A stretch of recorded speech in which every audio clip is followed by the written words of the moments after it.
Look at those slips. 5 and a gully. One man in front on the offside, one man in front on the onside. It's a wonderful start. Could go all the way. Nice square drive. The outfield not quick, but it will make it. And that's a very good start by Darren Ganga. Right off the meat of the bat. It was there to be driven. He drove it square. I mentioned he's a strong back foot player, but here he is getting his front foot organised. Full ball. Element of swing.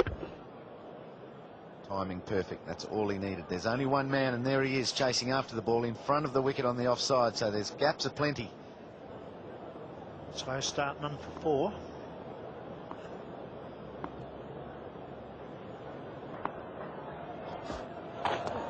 That's a very good line. I asked a question.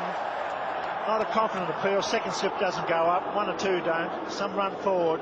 Maybe struck him on the trousers that went through, but not a genuine appeal. Very patchy appeal. There was a noise. Good pace. Short ball rising.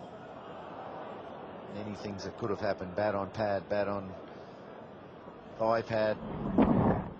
Noise was very early. Brett Lee now decides to turn around to the umpire. Keeper up. First and second slip, not so sure.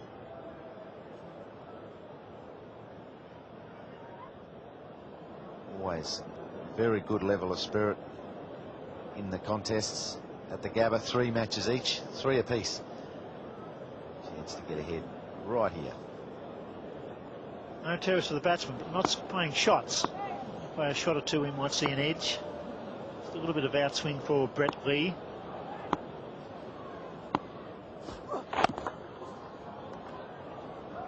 It's none for 4.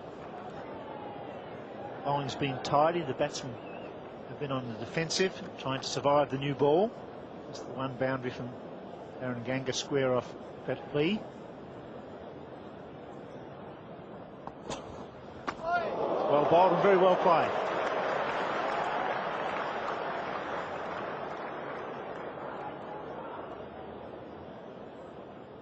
Good ball, short ball, straight over off stump. Sherwin Campbell spots it, evades it excellently.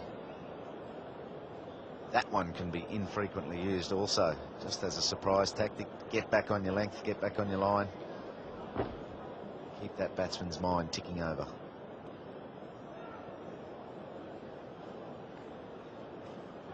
In McGrath. This is his 5th over now. Again, a little bit too short, and you can see too, no trouble nudging that one away. So Campbell off the mark. That's his 27th delivery. So he's in no hurry.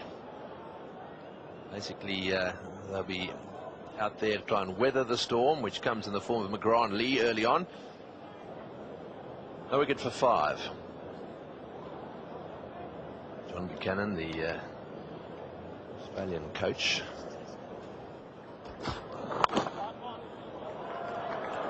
Yes, there's a run or 2 on the onside. Forward short leg and fine leg, and that's it.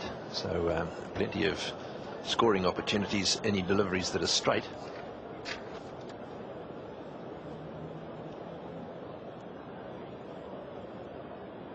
You can see all the fieldsmen in the slip cordon there, so it's a big, big gap down here. And there's no doubt they've bowled a bit short. Always beaten him. Outside edge, very, very close to it that time. That was a much better length. Drew Ganga forward, and it came perilously close to the edge of the bat. Very good piece of bowling. We talked about him pitching the ball up. That was perfect. He also went wide of the crease on that one. Brett Lee went a lot wider of the crease. Just a little bit of outswing. Not a lot. It was just the length. And the fact that there's those gaps we talked about. There's a gap at mid-off. There's a gap in the covers. And Darren Ganga was tempted. Fortunately for him, he played missed. There was no edge there. But that's exactly what you want from your fast bowlers when they've got the new ball and you've won the toss and bowled. That's better as well, and well fielded too. Very well fielded.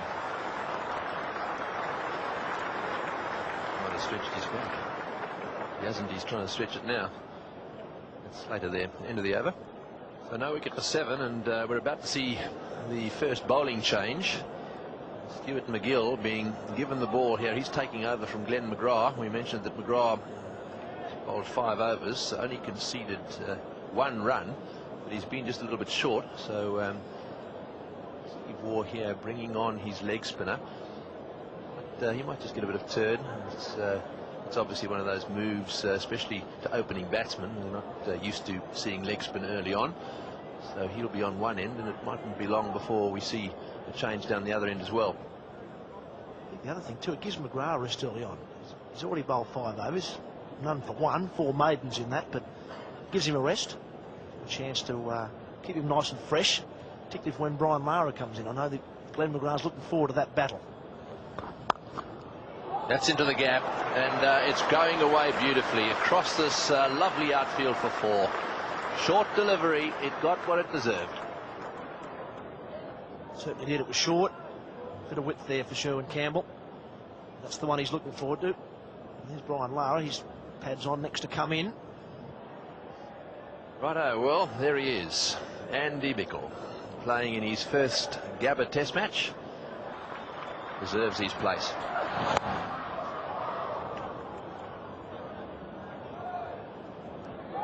Back for the second, and McGrath just a little... Oh, he was just walking in on that one. Didn't think they would dare take a second on him. Well, they did. And when McGrath looked up, they were halfway back down the wicket. It's a strange bit of cricket. I think you're right, Tony. I don't think Glenn McGrath thought there was ever going to be 2 in it. Darren Ganger, I don't think saw Glenn McGrath either. He was Andrew Bickle there for him a little bit. I think it could not have even trouble.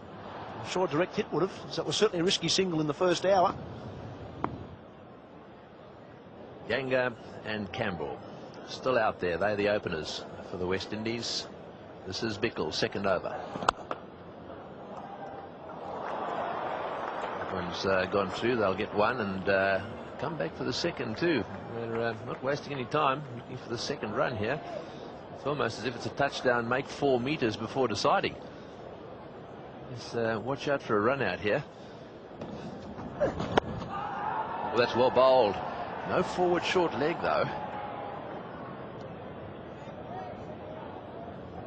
A half shout there for Andy Bickle, but I think a little bit adventurous. The strike zone will tell us. Pitching looks like a big inside edge as well. Hitting him outside the line of off stump. Oh, and the bat pad again, but that one stayed down, and the man runs in from square leg. He's the guy that should be right in there at forward short leg. He will next over. No wicket for 15.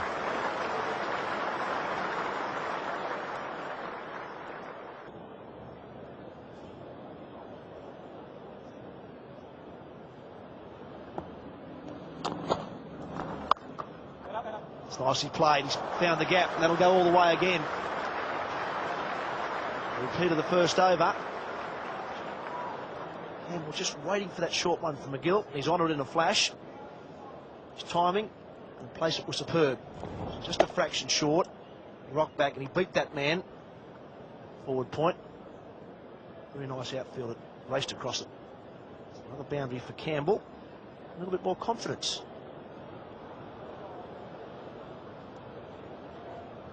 Campbell on 10, Ganger 6. With the pad.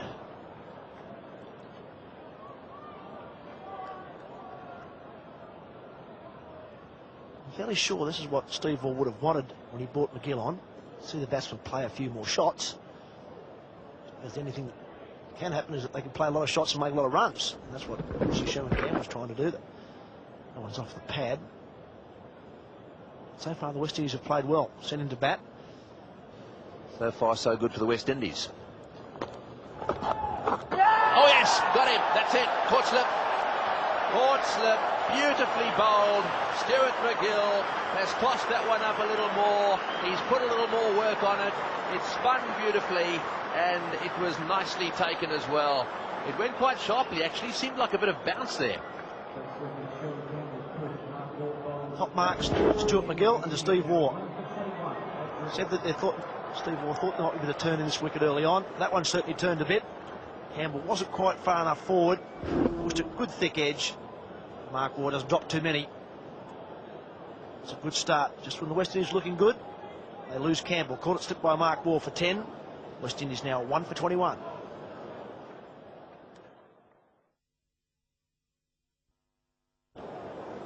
At the Gabba, it's Andy Bickle to bowl from the Stanley Street end, 1 wicket down. Beautiful piece of bowling from Stuart McGill. Here's Bickle.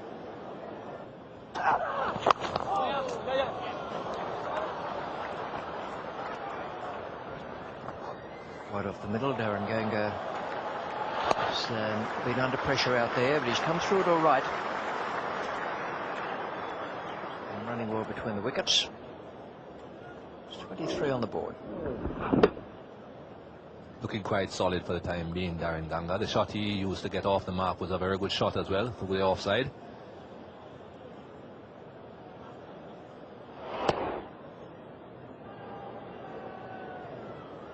Brian Lara is the batsman who replaced Sherwin Campbell.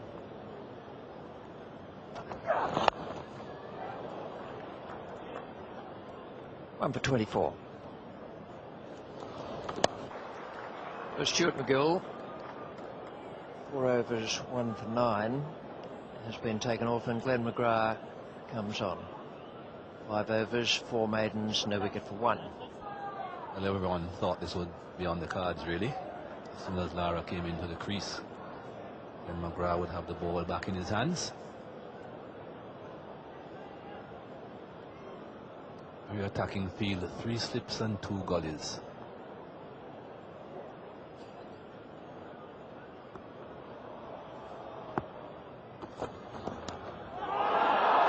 Well, done him first ball. One that pitched, I suspect, a fraction outside off stump. And it didn't come back at him as Lara might have expected. It found the outside edge. And McGrath has done it again. That's what was required. Perfect line, perfect length, and a very fine tickle through to the wicketkeeper. Just what this captain asked him to do. And Lara seemed as if he wanted to hang around a bit. He knew he had touched it though, and he usually is a walker. He left immediately. Sitting back in your living rooms, what do you think about that for a bowling change? It's 2 for 25. Your batsman, Shivnarine Chanderpaul, another left-hander, comes out to take the place of Brian Lara. First ball, Glenn McGrath bowled at him. Not a packed house here, but they made enough noise for one when McGrath found the outside edge of Lara's bat.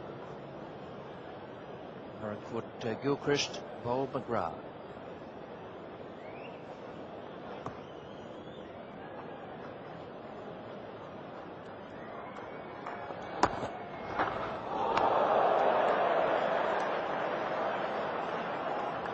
Great pace immediately. That's what a wicket does for you. Perhaps wasn't very happy with his first 5 overs, Glenn McGrath, but have a look at this. Very first delivery when he was brought back into the attack. So much talk about the battle between Glenn McGrath and Brian Lara in this test series. Well, first strike to Glenn McGrath.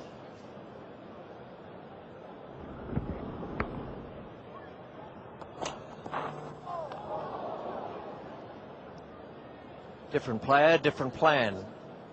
McGrath has always said he'd concentrate on Lara, roundabout off stump. Now, Chanderpaul is a different thing. Ball a bit shorter. That one for Lara.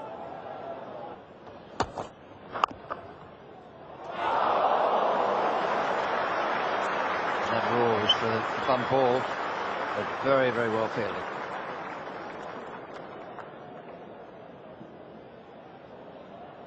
Always very wise to wait until that ball gets past the man at forward short leg before he starts thinking about running. Different line, as Richie was saying, for Shivnarine Chanderpaul. More in line with mid-stump, midland leg. Very acrobatic bit of fielding at forward short leg. Justin Langer. It's a beauty. Great over, great bowling change, 2 for 25.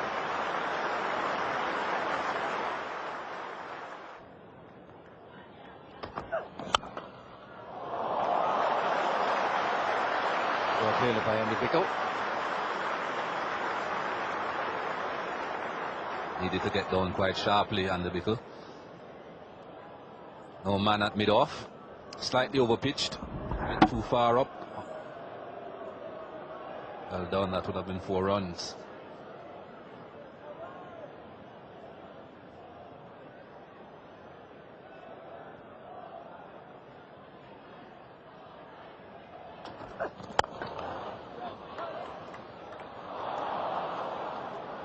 He's a bit unlucky there.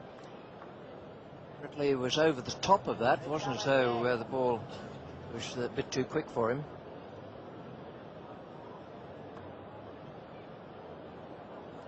Made the ground. The timing wasn't quite right.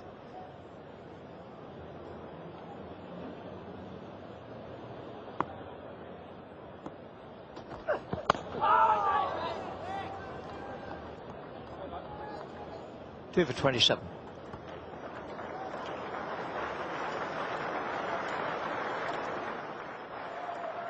Steve Waugh is ringing the changes out there, and so far he's done them very well.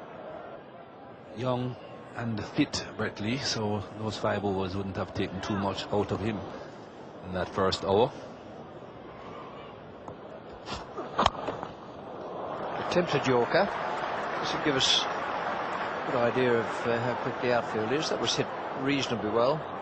It's got to within about 15 metres of the boundary.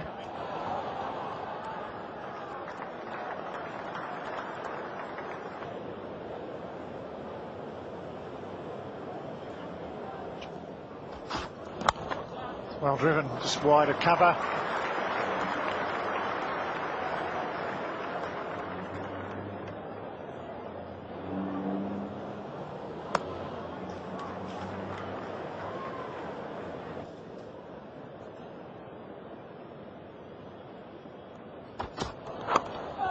It's an edge, goes past it, that's 4.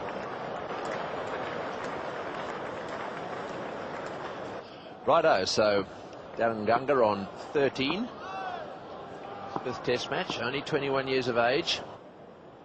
But he certainly has to now start thinking about, as this session progresses, getting runs on the board. Similarly with Shivnarine Chanderpaul. 17 runs to Shivnarine Chanderpaul. He's more experienced, of course, knows what it's all about. But it's not just a matter of surviving and spending time at the crease. That's important, yes, but you have also got to get runs on the board. So I suppose one would expect to lose a couple of wickets at the Gabba on the first morning of a test match. Certainly was an effort to drive the ball through the covers for 4. Couple.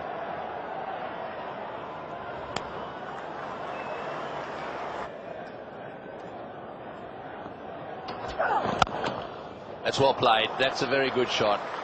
Onto the front foot quickly that time. Solid drive through mid-off. Reaching the boundary down there, and that brings up the 50 for the West Indies.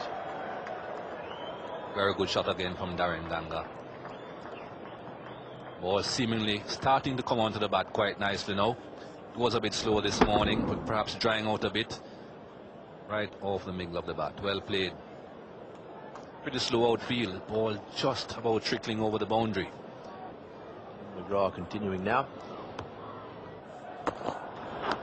That's it. Caught behind. No trouble. Very well taken. Gilchrist actually going a long way, and once again McGrath striking. Well, it seemed to me that that was just short of a length, and he went after it. It wasn't a delivery that I thought moved very much. It was outside off stump, angling across the left-hander, but perhaps bounced a little more than he expected. It's just a matter of the angle taking the ball across the left-hander's body. That was what I was referring to earlier on about the right-handed fast bowler bowling over the wicket. Ball hasn't got to be doing a great deal. You create the angle to the left-hander, pushing it across his body, and you end up with the outside edge. Good bowling again by Glenn McGrath. West Indies lose their 3rd wicket with 53 on the board. Jimmy Adams, the new batsman, also the captain. Whenever there was a captain's knock needed at the start of a test series, this is it. Such a difference if you get off to a reasonably decent start. Well, a decent start here would be around about 300, I'd say.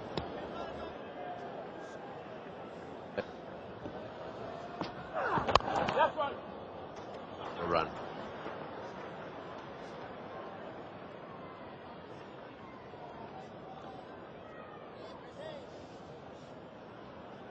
Just have a look at these for replays. Wonderful close-up replays of what happened on this dismissal. Just watch. You can see the ball. You can see the seam of the ball. Watch this. Ball coming straight to the camera, bisecting those two, and there we are, Ponting in behind it, ready to take it, and then the very safe hands, or the safe gloves of Gilchrist. This is just as good actually from the other angle. There we go. Watch his gloves come in there. Gotcha. Beautifully done. It's well fielded. Thick edge that time, and McGill diving away to his left. The crowd got quite excited there. I think they're willing this young Bickle on for a wicket. He's the local boy. As I was saying before, hasn't had a very successful time at the highest level under Bickle. 2 test wickets. This is 4th test.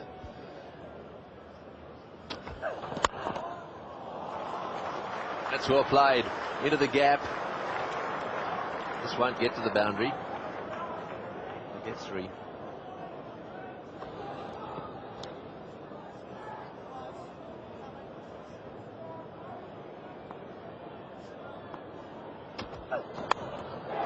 Oh yes, he's got him. That's beautifully bowled. Bickle has struck. First wicket for him here.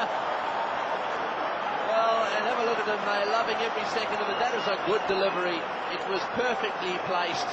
It swung away just a little bit. And, well, it hit the edge and went flying in the direction of slip, and Ponting caught it as clean as a whistle. Watch this. Yes, no problems at all for Ponting. Mark Waugh is the man at second slip, was thinking about possibly coming across, but Ponting had it covered, and the Bickle is elated. His first test wicket here at the Gabba. Local boy, they were all spurring him on to get his first test wicket here at the Gabba, and it has finally come. Good wicket for him as well. Darren Ganga was proving to be a bit of a thorn, hanging around for quite some time. It's 4 for 59.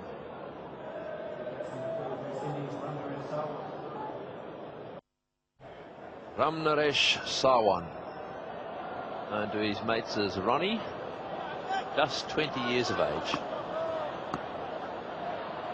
Guyana against Pakistan. That one just outside off stump again. He's from Guyana, made his debut against Pakistan in Bridgetown in the 99 season, made 84 and 11. This is the dismissal again, beautifully taken that by Ponting there. That one went whistling through to him. He caught it as clean as a whistle. That shot had pretty much been Darren Ganga's scoring stroke. He had been driving when he had been scoring any runs. Proved his downfall on this occasion. Good pace again from Andy Bickle.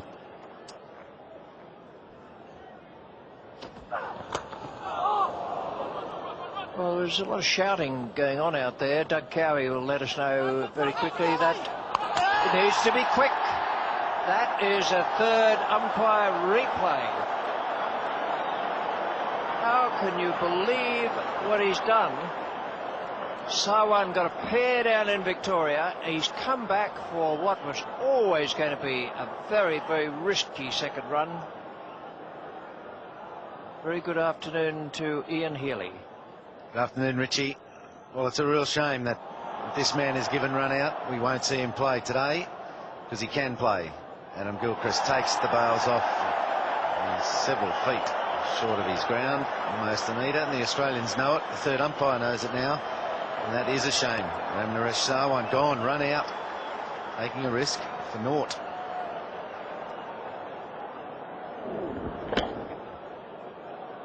Well, now he goes. He didn't have the same sort of start Jimmy Adams had.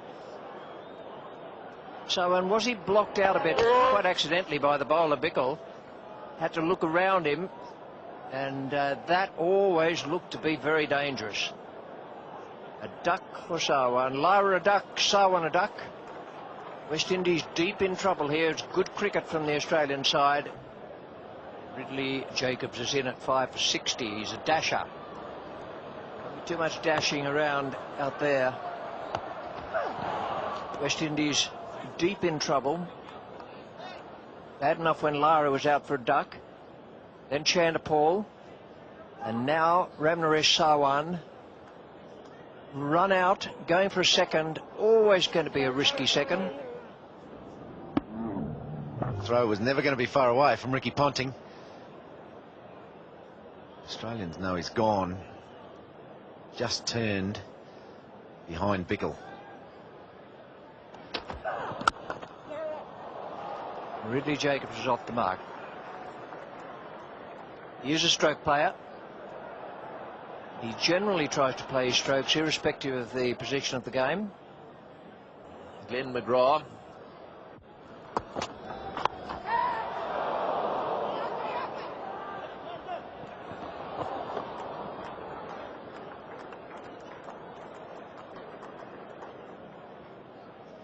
And McGrath getting the ball to pitch and bounce right at the ribs and the armpits of Jimmy Adams, and he's bowled that a couple of times. They've got Justin Langer in there now. Fortunately, Jimmy played it well enough. Just turned it for a single.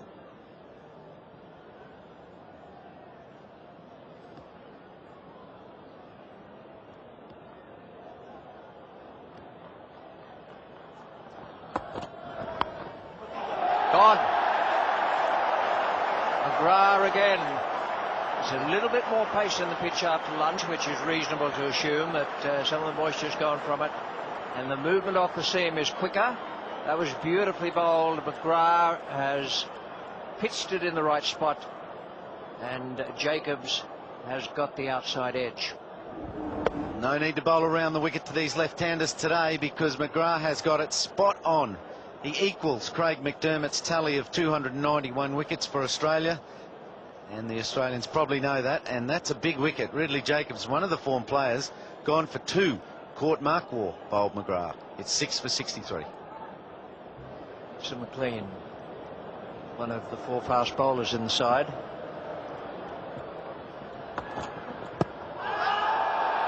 It's pretty high. Oh, well. On a hat-trick, McGrath. Daryl Harper has said perfect height. Well, you had to ask the question, and it's been responded to in the positive. This is Ridley Jacobs. McGrath going across the left-hander, getting the length right, getting the outside edge. Mark Waugh swallowing it. And then Nixon McLean comes into play. McGrath close to the stumps, lands, hits reasonably straight. We need the slow motion, but Daryl Harper doesn't. He's given it. It's another hat-trick. Opportunity. Irvin Dillon. All his worst nightmares last night. He wouldn't have thought he was going to be out there now. Andy Bickle. Jimmy Adams as the batsman, the left-hander.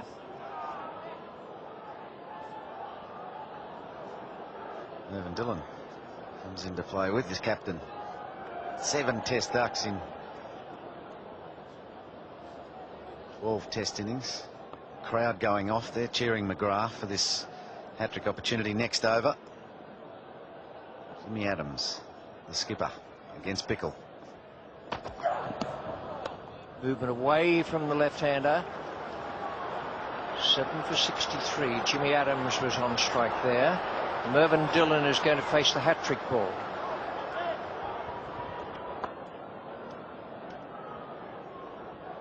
Well, last year was the season of hat-tricks. There was about 12 or 13 attempted hat-tricks. This is Ridley Jacobs, a big wicket for the Australians. Again, caught on the crease, outside edge to Mark Waugh. Nixon McLean come in. There's been plenty happening. We've only just finished analysing the run out of Sarwan, and Nixon McLean, the second wicket to fall, hit on the knee roll or just above, on the way out to the front foot. Aussies asked the question. Daryl Harper responds, and now we're on a hat-trick.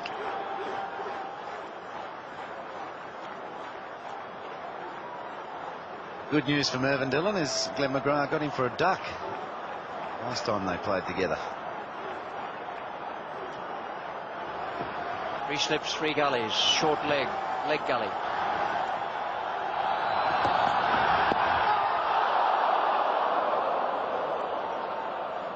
What a bad ball, and a little surprise packet for Mervyn, I think. Such a tricky decision to make for a fast bowler. Do I go for the edge? Do I get one to pop up? But that's seamed, and that's right at the Windies badge on the sweater. Mervyn Dillon got the glove in the way, and so lucky to keep it down. Justin Langer is all around him.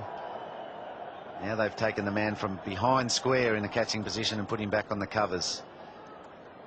Glenn McGrath knows that there's a lot of catches behind this batsman.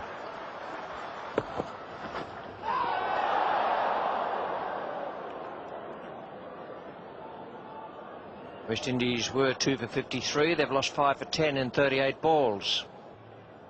It's been all rush and bustle out there. Batsmen being run out. Others dismissed, caught at slip and LBW. We were showing you the run out of Sarwan, and the last replay we showed had Sarwan just about obscured. Jimmy Adams had a good look there. Maybe it would have been worth saying no, it's not worth any problems, and then Jimmy keeps his head turned for some time. Nice stroke. Attack will be needed now from the West Indian captain. 7 for 67. Dillon is to face Glenn McGrath. Let's guess what he's going to bowl. Steve Waugh's put down a third man or a fly slip. Could be a short one or two. Well, umpire Harper has been called into action again. A perfectly straightforward outside edge. McGrath has done Dillon once again. Last time they met, he knocked him over for naught, and he's done it again today. 18-13, Mervyn Dillon. Stephen Waugh dropped a third man back. Mervyn Dillon obviously looking for the shorter ball, looking to get the easy cut. McGrath, unbelievable figures, 5 for 9 in his 17th over. Picks Mervyn Dillon up for naught. It's 8 for 67.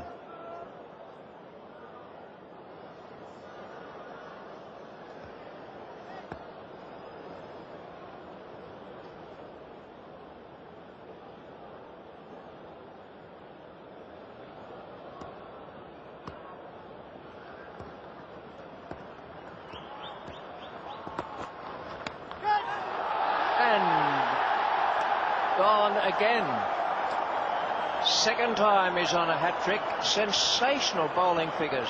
A short pitcher to Marlon Black. Not the most difficult catch been taken in the slip cordon over the years. That's the first one, Mervyn Dillon.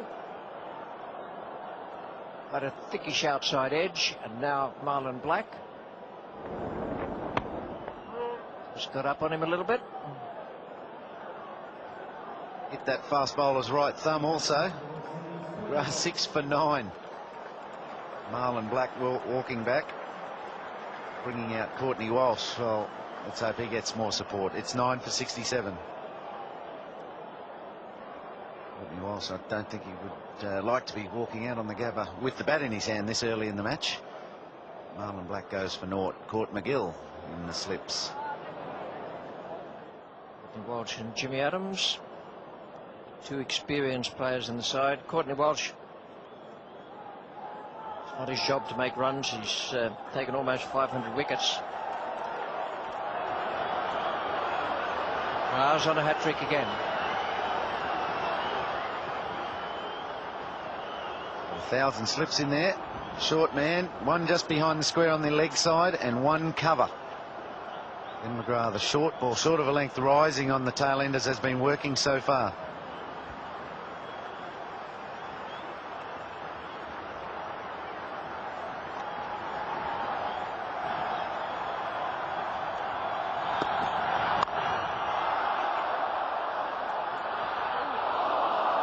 Well, Courtney's off the mark. It was a chance of a run out.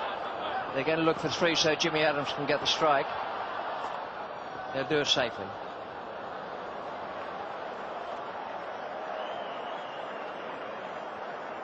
Courtney's one batsman that's got a clear idea of what he's going to try and do. Worst thing about this, it was a cracking shot. Brilliant fielding, and there's one man in front.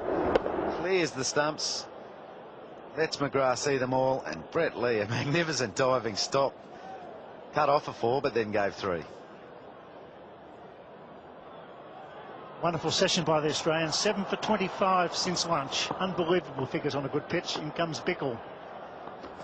Walsh gets it almost yorked, gets past. It's a chance for run out. Oh, he misses. And it was punting. Well, it's all happening.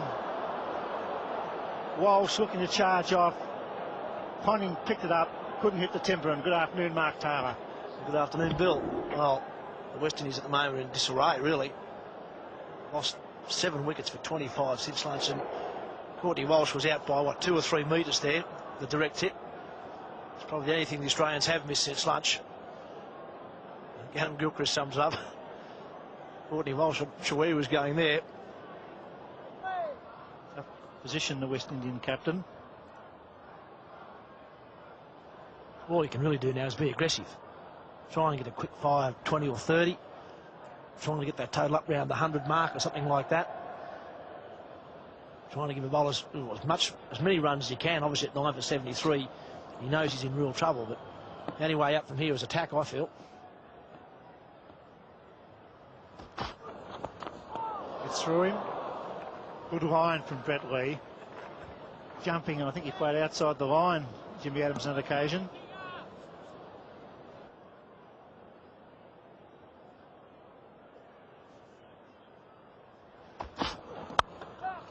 Well hit. Square drive for 4 at the final delivery. It's 9 for 77. It's going to be McGrath from the members' end to Courtney Walsh.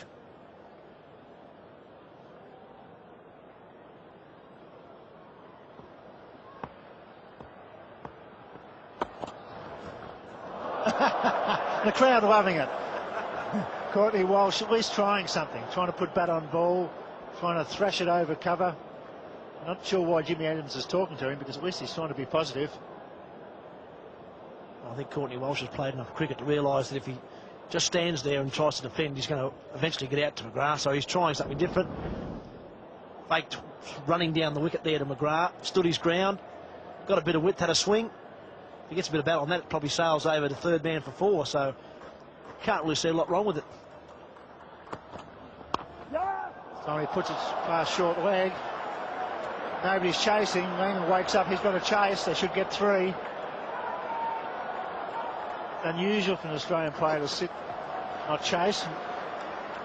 Mr. Langham probably thought he should have stopped it. And finally took off and they ran 3. That's what Courtney Walsh has done.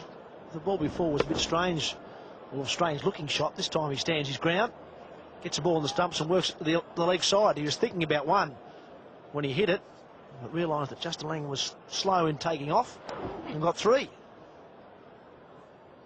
So 9 for 82. Some very good bowling figures so far.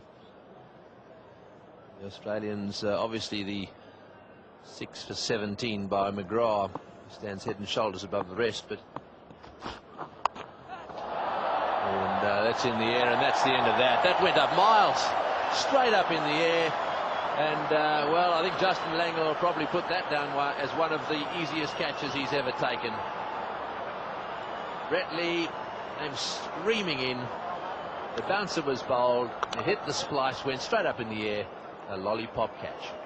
He deserves something, Justin Langer. He's had a great morning in there. Short leg, he stopped plenty of runs, all the slips, the backward square leg not needed, just straight in the air.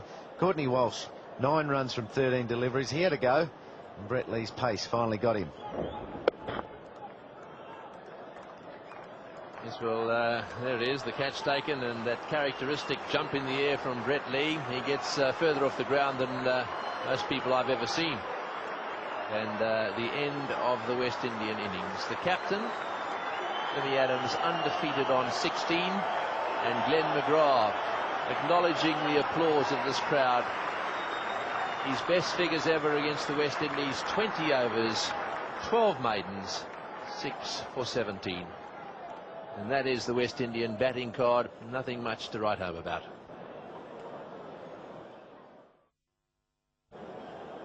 It's Michael Slater and Matthew Hayden. Beautiful batting conditions for them. Targets 82. Michael Slater normally plays very well here at the Gabba, and of course it's the home ground for Matthew Hayden when playing for Queensland. It's going to be Courtney Walsh, the great fast bowler from the West Indies, to take up the attack from the members' end. Yes. So we're down to the final leg. Slater off the mark.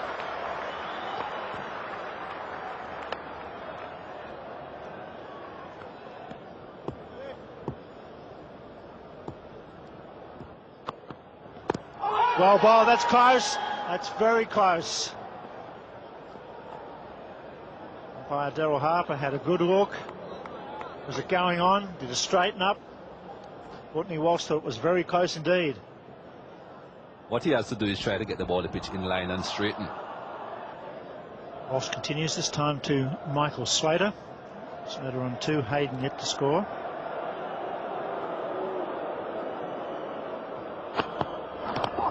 Oh, he asked the question again. There was 2 noises there. We'll wait for the call from the umpire. No, leg buys. Well, 2 shouts. First one for Hayden, this time for Slater. Pretty optimistic appeal, I would have to say. It hit his back leg, but it hit his back leg behind, going down the leg side. Ball slanted in. Obviously would have missed leg stump. The angle is the thing that you have got to look at. Australia none for 3 at the Gabba, the first day of the first Test match. Black charging in to Slater. Nicely played. Now the final leg to Walsh, just a single. Very important session from the West Indies point of view. They're in strife on the first day. They need to bowl very well and take all their chances.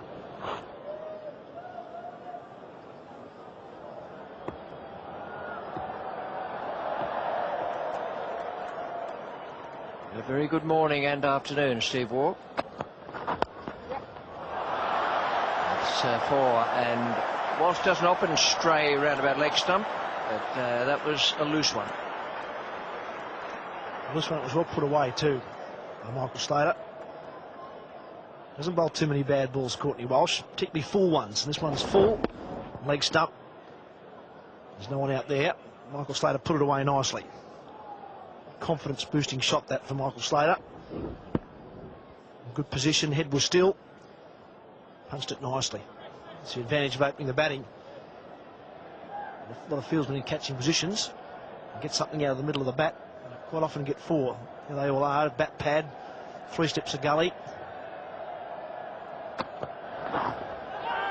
That's a beauty.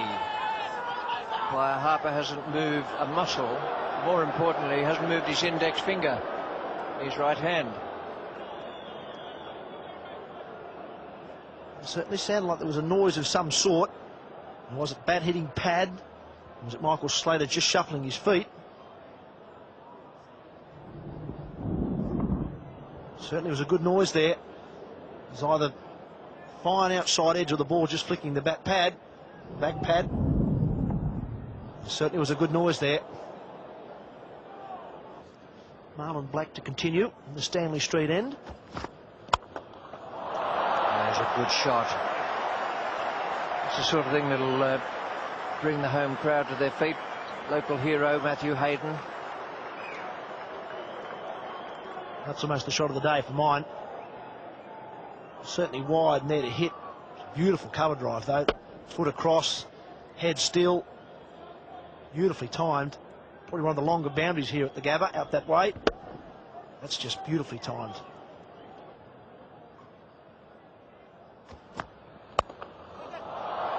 That's a good shot. I reckon in the replay you'll see that Matthew Hayden had himself perfectly balanced, even though the ball hurried onto him, and he was able to roll his wrists on it, keep it down, get it away from the man in the infield. Oh, that's short.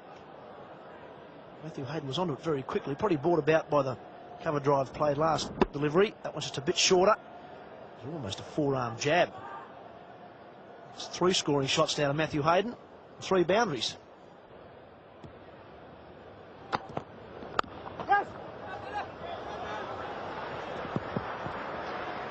good running.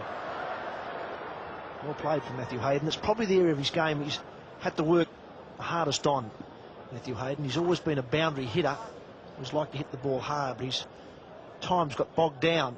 He's worked very hard on working the ball into the gap, just like that, pushed it in the offside gap. Michael Slater is home easily.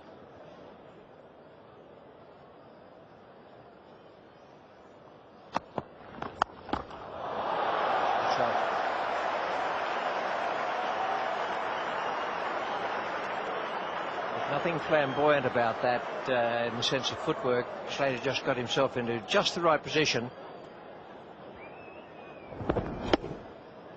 This is hit very firmly through the mid-wicket gap, and some worrying signs for the West Indies. Change of bowling from the Stanley Street end. Mervyn Dillon. That's a cracking shot. It's not unlike the one Hayden played off Marlon Black a couple of overs ago, where just gets himself perfectly balanced and plays the stroke and keeps the ball down. Michael Slater always plays his best. He doesn't try to hit the ball too hard, and that's a perfect example.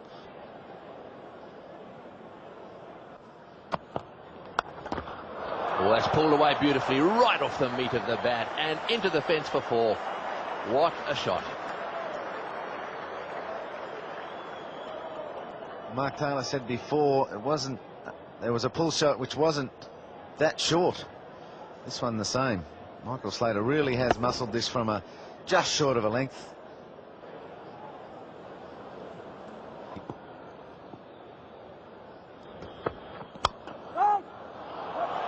It's nicely played. He's got that wide of mid-on as well. And that brings up the 50 partnership and the end of the over. It's no wicket for 52.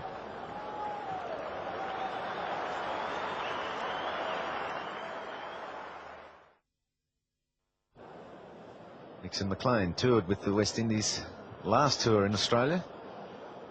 He comes into the attack, replaces Courtney Walsh. No wicket for 23 for his 8 overs. A couple of frustrations thrown in. 2 slips, gully, 3 in the offside field. Oh, he's hit that one away too. They're starting to flow, aren't they? The runs are coming in. A little bit of a misfield down there as well. Charging in it one-handed. Mervyn Dillon down there. No good having 5 or 6 on the offside if you're going to bowl leg stump. And this is the difficulty of changing bowling from right-handers and left-handers. You'll give away easy enough runs, half volleys on leg stump, let alone misfields. Off the inside edge of the bat. He very nearly dragged that one back on.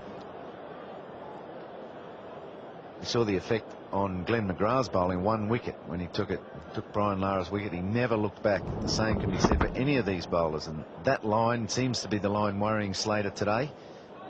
So no wicket for 55. Hayden on 22. Slater 30. This is Dillon again off the inside edge, and it'll be cut off just below. It won't. Well, that was bad fielding. Very bad fielding. Tell you more about it. Bill Laurie's moved into position, and with him in a moment will be Richie Bennett. Thank you, Tony Greg. Good afternoon to all our viewers right around the world. Just poor fielding. A little bit unlucky, the bowler here. Got the inside edge, went between the stumps and his pads, raced down to final leg. Should have been cut off. Very careless fielding.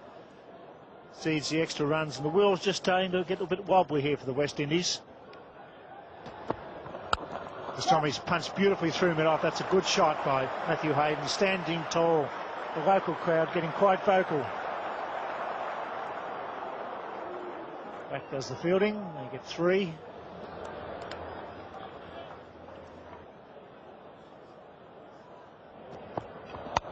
Over the top goes Slater. That's the way he likes to play.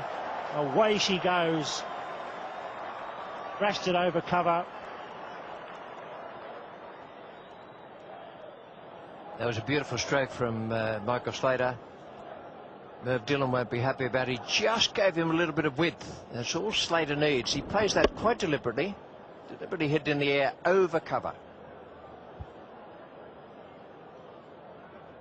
Excellent start by Hayden and Slater. Oh, Happy birthday. He's gone whack and he's hit that a long way. Going to be just inside the rope for 4.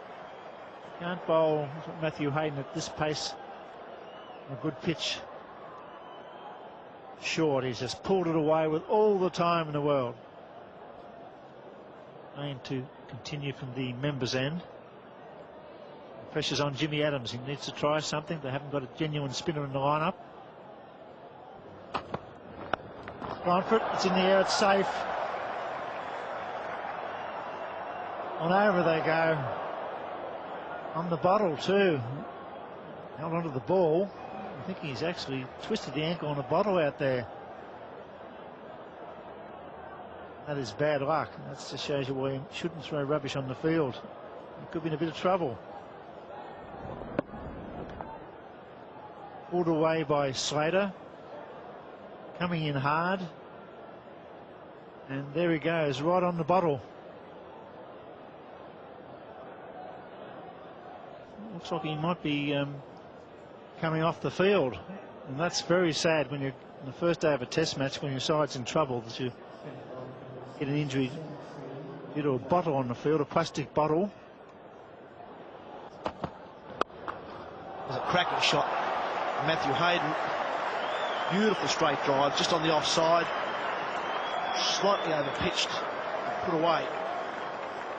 Trying to welcome Michael Holding. Thank you, Mark. Good crowd here for the first day. Scabba Test match. A that's been dominated by Australia so far. 1 for 81 in reply to the West Indies 82 all out.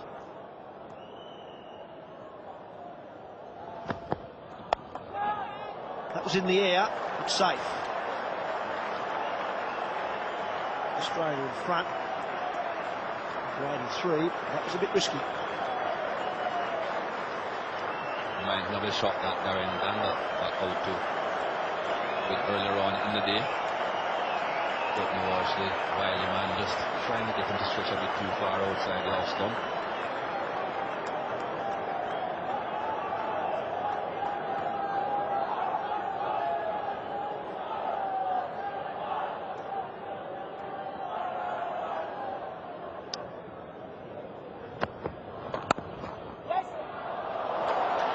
One's through, not quite timed.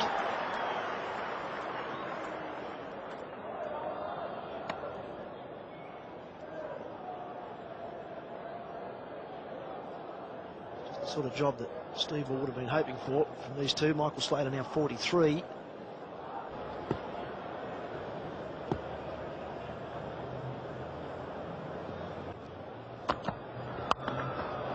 That one's over the top point. I said that's the first time Matthew Hayden's looked to go that way, and he does it very successfully. That was a ranked long hop, really. Short, wide. You had to really stretch to get hold of that, Matthew Hayden. Wasn't too interested in keeping it down either. Why should he? Lots of room in the air. Get enough bat on it, it will sail away. And a wonderful opening stand between Slater and Hayden. They've backed up the bowlers. The bowlers bowled the West Indies out for 82, and Slater and Hayden now in complete control on the first day. Left and right-handed combination working beautifully. Walsh. Slater drives, and that's 4. Cracking off drive. That brings up his 50. He loves this ground. He averages 88 in Test cricket here. A perfect off drive and a well-made 50. Talked about worrying signs for the West Indies. Well, here's another one. Slater's getting his balance and rhythm at the crease right. Not falling over as much. And starting to time his offside shots. 6 fours. There's a high percentage of boundaries for Matthew Hayden and for Michael Slater. Hayden on 44. Brings up the 100. Opening stand. That's a great start. A great comeback for Matthew Hayden as well with Michael Slater. Leg by, brings it up.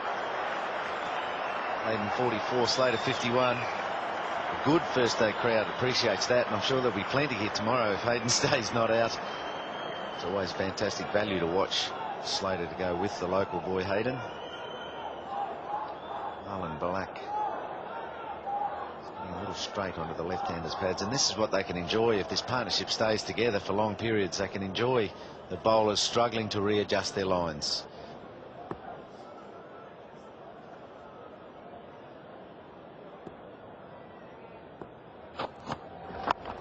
Spraying onto the leg stump, he's picked him off. Coming back to the second, the fieldsman slips. There's a chance for a run out, sure. He's gone. I think that's a breakthrough they needed. A tragedy for Matthew Hayden, but a yes and a no call, and all of a sudden Hayden's gone, run out for 44. That's very disappointing. I'm sure the call was yes by Slater, and then no. We'll have another look. Well, well, well. Reminiscent of the tie test, exactly the same spot where the throw, the famous throw, comes in from. The batsman mustn't have seen how close or how well the fieldsman moved to it, and the throw was actually on its way. Great slide, throw from the ground. Maybe the batsman thought he was going to get up to throw it. Well picked up by Ridley Jacobs. Matthew Hayden well short of his ground. That was a breakthrough. The night watchman will probably be in now. It's now 1 for 101.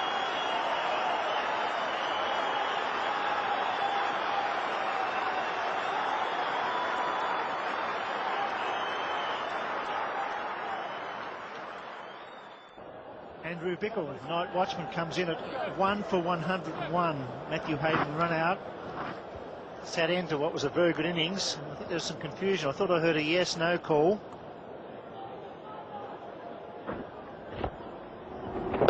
Yes.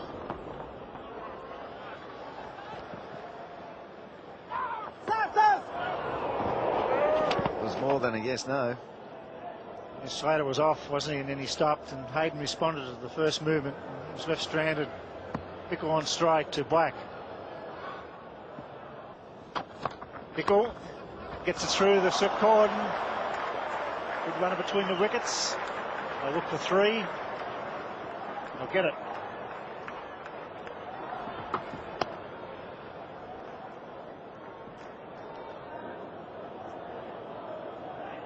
One for 107, the final over of the first day's play, now been bowled by Jimmy Adams. Shout, he did not for a shot. Dead ball. No decision by the umpire, not out. He's troubled Bickle with this one also. Just the ball not spinning, going on with the arm. Slater forward, not out 54. Bickle not out 4. 1 for 107. Situation after Steve Waugh won the toss. West Indies were bowled out for 82, and in reply, Australia 1 for 107.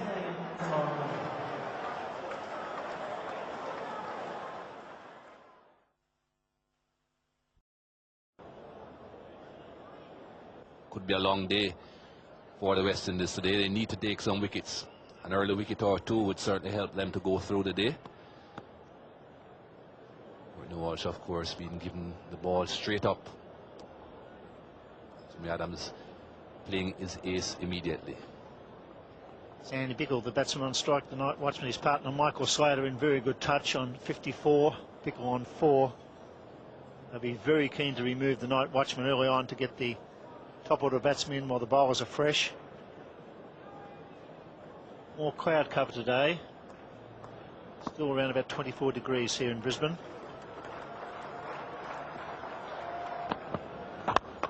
Well struck, beats mid-on to go all the way. Half volley on leg stump. He plays a perfect on drive. Just trickles into the rope. A good start for Bickle. Not so for the West Indies. Not what the West Indies needed at this stage of the proceedings. The night watchman driving the #1 fast bowler through mid-on comfortably for a boundary. But I suppose it was a very good delivery. Slanted in towards leg stump. The pitch certainly has improved as far as stroke play is concerned. It has dried out. It's a lot harder. The ball is coming onto the bat. I think it will be a bit easier batting on today. Marlon Black bowled okay yesterday. His first belly was online. 9 overs, none for 24 was okay. He's bowling to 2 slips in the gully as well. So Jimmy Adams slightly on the defensive as far as the field placings are concerned.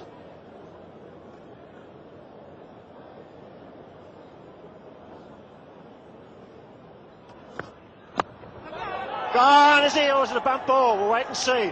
Slater's moving. Yes, he is. He's gone. Adjudged out.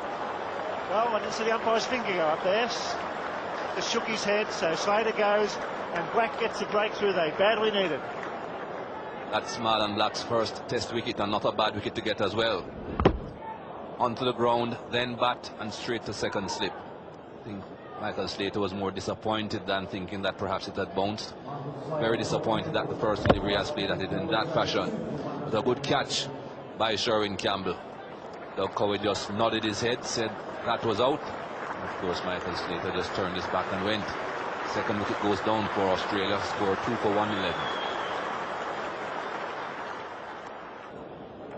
Langer, the new batsman, 2 for 111. Slater gone. First ball this morning to Marlon Black, his first test wicket. And it's a big one. Well caught. Second slip by Sherwin Campbell.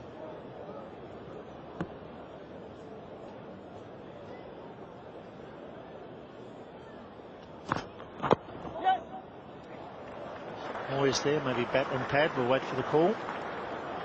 Esslinger off the mark. Well, Michael Slater would be disappointed. It was a wide delivery, wasn't it? He sort of tried to drive it square. The bat hit the ground, the ball hit the bat. Campbell took a very good catch, and that was a breakthrough that the West Indies have been dreaming about all night. Certainly was. Very important wicket this. Very close to hitting the bat and the ground at the same time, but you can definitely see that it was the ground first, then the bat, and of course the bat hit the ground, so that would have put off Michael Slater as well. He wouldn't have been too sure exactly what happened. He's got two! He's got two in the first over. That's well bowled. Bickle's gone. It's 3 for 112, and all of a sudden the West Indies with the spring in their step. In the right spot again. Adam Black certainly looked quite good yesterday, and now he's getting the just rewards. Good length, good line, and a bit hard to play. You'll find low order batsmen playing at boards that are slightly outside the line of off stump. Perhaps a top order batsman would think about leaving. 3 for 112 Australia.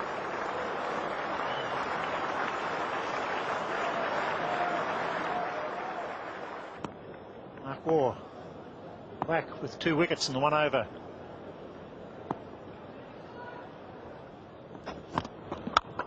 Well driven, no run. 2 wickets and the 1 run from that over from Black. 3 for 112.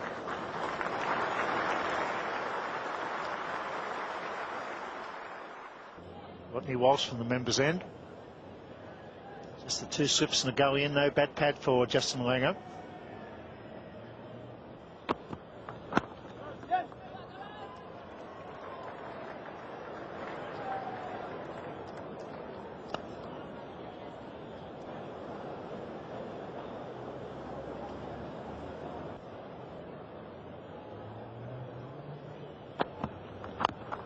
Well bowled and well run. West Indies away to great, so I just wonder whether Jimmy Adams should be a bit more adventurous. Maybe have a bat pad and have to over attack, but there's no pressure at all on Langer on the onside. There's a square leg and a mid on a fine leg, so you can just work the ball and push it around. Got away too easily on that occasion from Walsh. It's outside the long leg stump, I suggest. Sharpish. Not a very convincing appeal. I think they pretty much knew that that wouldn't have been given out. This certainly will tell us exactly where the ball pitched. Possibly even a bit high.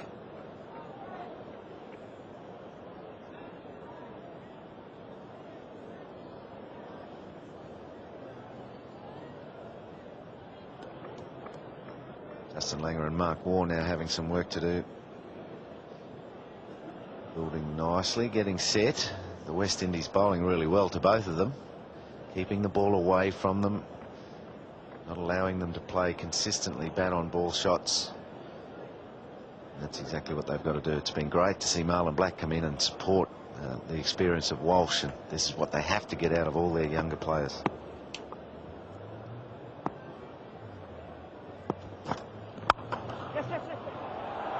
That's well fielded, and well, they've gone for a run anyhow. Mark Waugh just getting bogged down a little bit. That's his second run, 15 balls now. It's not often you see him tied down. Langer's got 3 of 20 balls.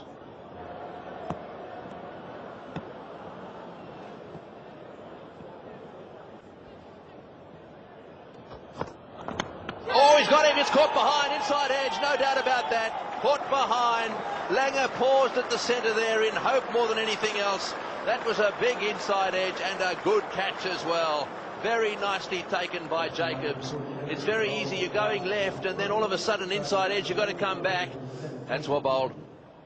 He's consistently shaped it into the left-handers today. Got a big inside edge. Ridley Jacobs, as Tony Greig said, moved beautifully, low and strong, gloved it cleanly. Not too much emotion. They've still got work to do. But Australia are 4 for 117.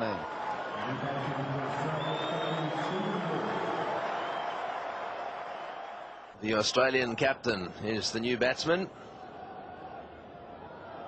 And he's out there with his brother, with Australia. They're struggling a little bit here this morning. They've lost 3 wickets for 10 runs. Oh, and into him with a bouncer straight away. He's received a few bounces over the years from West Indian Stephen Waugh. Hasn't got him out a lot, but Marlon Black doesn't need it. He's pitching it up this morning.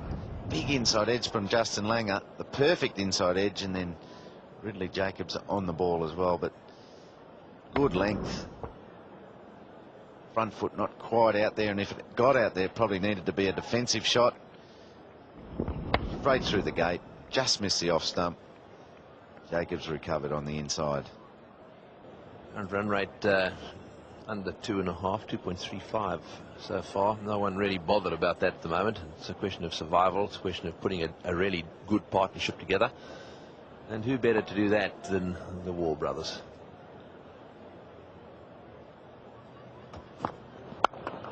He wants one, and that's... Oh no, he's missed it.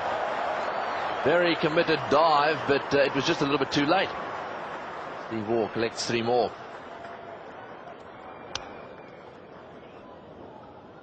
4 for 121. Oh, good shot. Beautifully played. Well, there's one area that he does, well, 2 areas he does love. Pitch it up on leg stump, or pitch it short just outside off stump. That was beautifully whipped through square of the wicket on the onside, right off the meat. Over pitching and maybe struggling for extra swing, Marlon Black, and hence pitched it too straight. There's no need to have short legs or fine legs or mid-ons if you're going to bowl there to Steve Waugh, because just spreads the feet and whacks it for 4.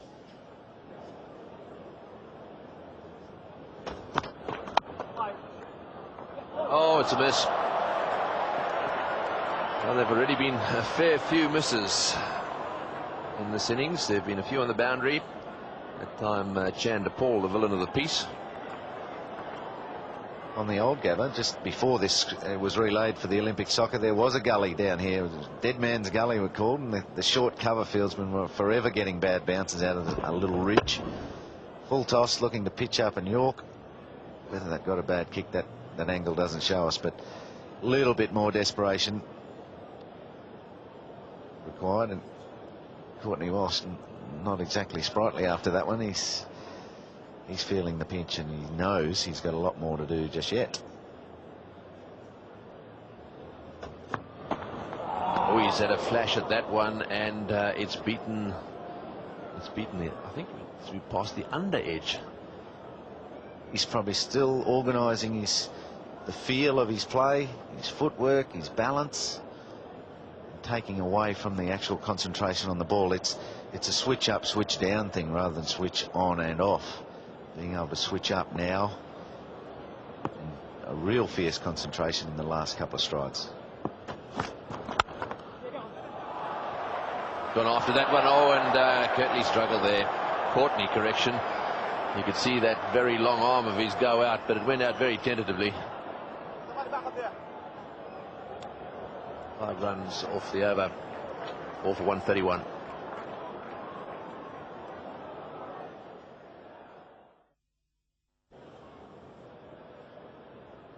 Now Nixon McLean to take up the attack. There's the man, Marlon Black, who's done the damage so far this morning. 3 for 39 he's taken.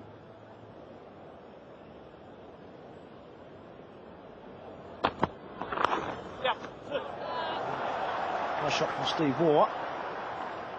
Through there. Four for 133, Australia. The second hour of the second morning's play. It's been a good morning so far for the West Indian supporters. There's some of the colourful Australian supporters here enjoying this test match. Seeing a good competition at the moment. Big shout. Irvin Dillon. There's been a change of bowler. First ball was wide. There's a noise of some sort. Doug Cow is the umpire. Stanley Street end. He was unmoved. Mark Waugh definitely hit the ground. It's just whether he got an edge or not. We saw Michael Slater this morning. Something similar. Full delivery. Mark Waugh jamming down on the ball. And the West Indies looked like they were just walking down the wicket like it was regulation. Mark Waugh held his ground. Looks like he's missed the ball there and just hit the ground. And sometimes make the similar sort of sound. Yeah, you can see there the bat just hitting the ground. Losing those couple of early wickets obviously put a bit of dampener on things, and now they're in the mode of just trying to get the pace of the wicket and trying to score some runs while the West Indies are bowling really well.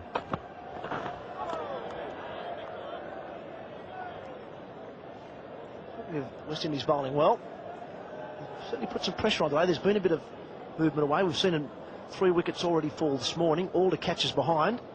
Good shout last over. Mark Waugh attempting a drive. Good noise. Irvin Dillon thought it was out. I think he was the only one who's really convinced though. Mark Waugh doesn't look all that concerned, and Doug Cowie just shakes his head.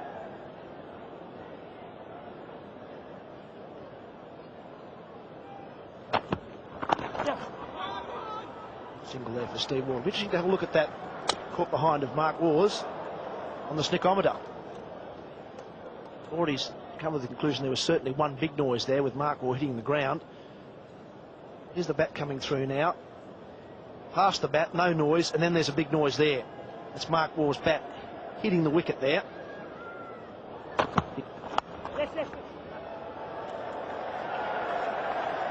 Definitely Mark Waugh hitting the ground in the end, a pretty good decision.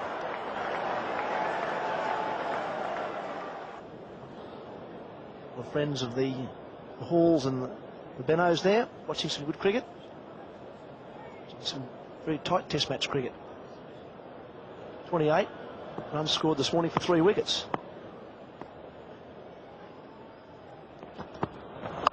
Yep. And that one's going to be runs. Certainly wasn't all that convincing. And there was a bit of bounce, a bit of movement away from Mark Waugh, and he squirted it through the slips cordon.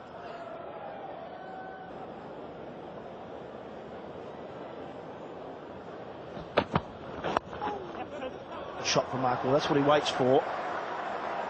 Waits for those bowlers to bowl at him and then picks them off like that.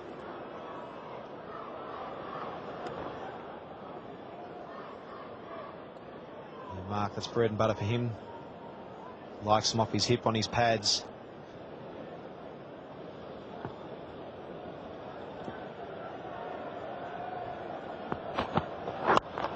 Well bowled. Attempted Yorker, slower delivery. Pre-planning comes into everything with the skippers. That is the West Indian skipper saying, don't be afraid to use the Yorker. The Australian captain will be looking at the possible first innings total. You'll know that if they make 280, 285, they'll have a first innings lead of 200. Maiden over 4 for 141. Mark Waugh on 8, Steve Waugh on 17. Dillon continues. That's a good shot. It's into the gap. The first time Mark Waugh's really taken them on. He may get 4 or run. No, they're happy with 3. Straying onto leg stump. Fraction 4 only timed that superbly.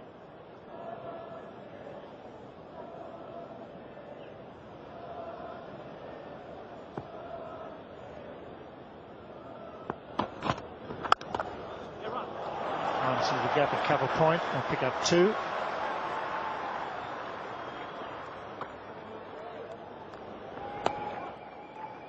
4 for 149. 26 overs bowled this morning for 42 runs and 3 wickets, so the West Indies have been well on top in the session. Get another wicket now to be a ripper. It's through, square leg, doesn't do enough.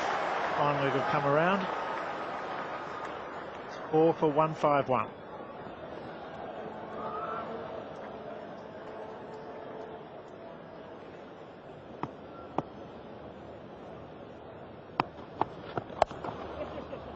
Get past him. One of the problems when you've got ageing fast bowlers. I'll pick up 3 as he rolls in the ball, so 3 to Mark Waugh off the second last delivery before lunch. And 38 years of age and you're bowling plenty of overs, already bowled 19 in this innings. Tend to become a marked man in the field.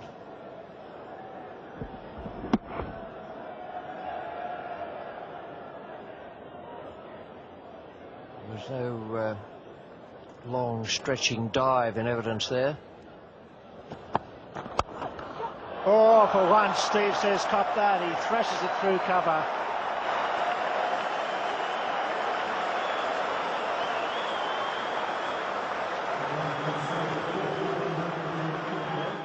"69 overs have been bowled so far in this innings. 5 West Indian bowlers used. Some of them more than others. Walsh and Black have bowled the majority of the overs.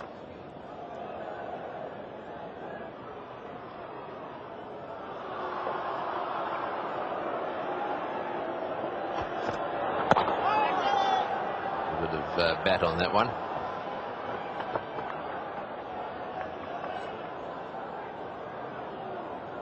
Jimmy Adams has to be pretty careful now, though, the way he handles Marlon Black. Marlon Black looks strong. He's a big, tall man. Coming inside edge there onto the pad. But I don't think he can really afford to overbowl him. Had 2 spells before lunch and he's back immediately after lunch.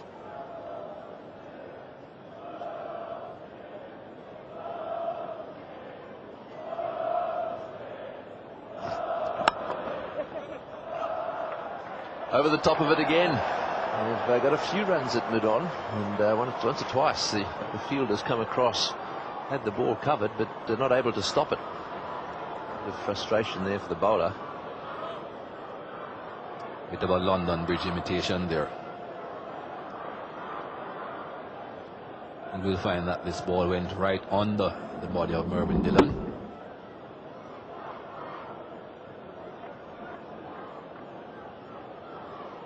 There we go, London Bridge.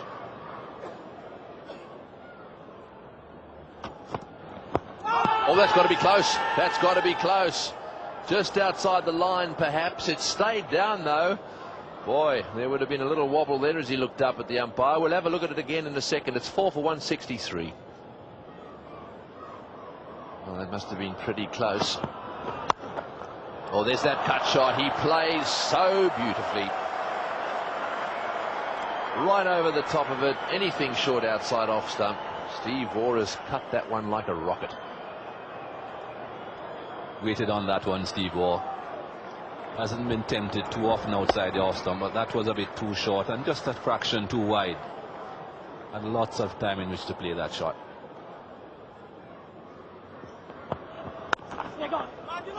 Another one of those quick singles, mid-off. It's too deep again. So just as I mentioned, they're starting to pick targets out there. Slightly slower fieldsman, fielding a little bit too deep. Right, let's have a look at that LBW again. It nipped back, there's no doubt about that. Did he get outside the line? That's the question. Well, the strike soon will certainly tell us exactly what happened here.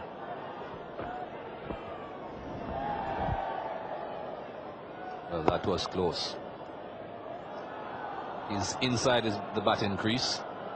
Ball hasn't got a great deal further to travel.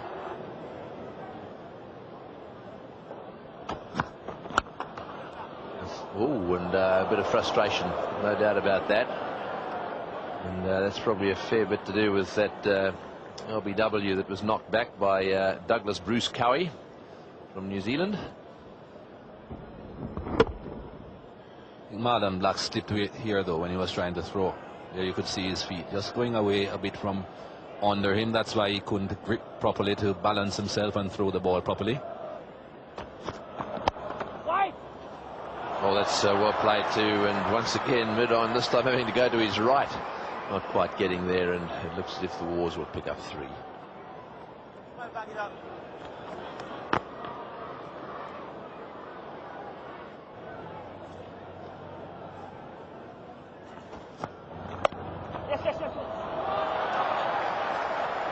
We'll get a couple of runs here.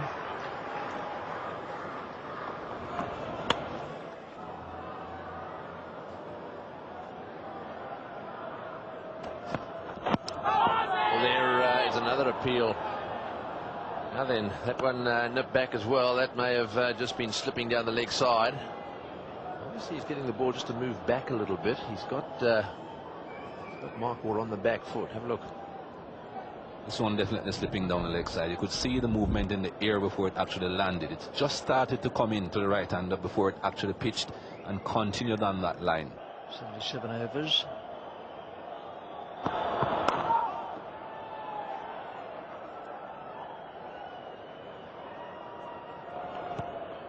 Batting card for the Australian side tells the pitcher into the 78th over now of the Australian innings. 4 for 179. Michael Slater and Matthew Hayden of Australia to a great start. A couple of wickets and some good bowling. Run rate's only a tick above 2.3 at the moment. Obviously in Test match cricket, run rate's nowhere near as important as in, say, the shorter form of the game. Generally, the Australian side likes to score around about 3 runs per over or better. They can't do that today. And Dillon has got it. Looked to me as though it was slightly slower in delivery, and Mark Waugh appeared to me to be trying to check his stroke, but couldn't do it properly, and it's the 5th down for Australia, and now the West Indies have achieved an even better fight back. They've deserved this, the West Indies bowlers, since last they bowled well. It's just that lack of pace in the wicket and also that little bit of inconsistent bounce that we were talking about earlier. Mervyn Dillon got the right spot, just short of a half volley length. Took a good return catch. Big wicket for the West Indies. Mark Waugh departs for 24. Australia now 5 for 179.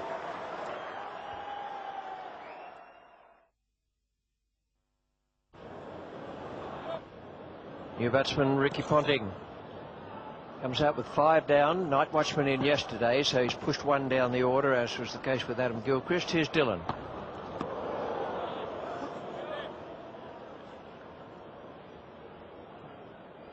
A bit of reward for the West Indian bowlers. Talked about it all day. They've stuck a good line length. Looked like that was a little bit of an off-cutter. Certainly bounced a bit more than Mark Waugh thought. He wasn't quite there to play the drive. Mervyn Dillon gets his first wicket in the series. Just that extra bounce, the ball hitting around about the stickers on the bat, high on the splice. A good return catch.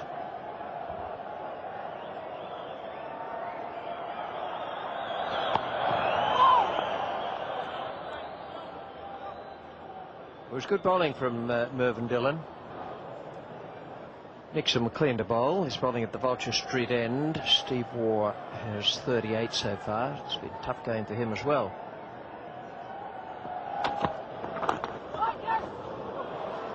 It's well bowled.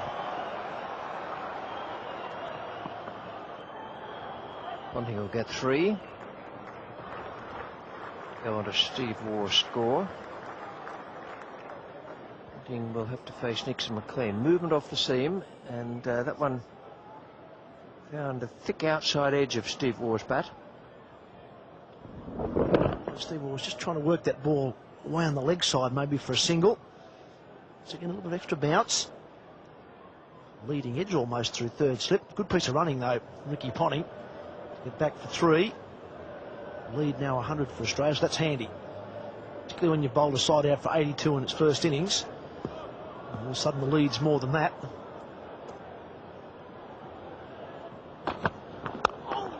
Here's a nice shot. Straight down the ground from Ricky Ponting. Beautifully timed to go all the way. Good confident start from Ricky Ponting, who's been in very good form.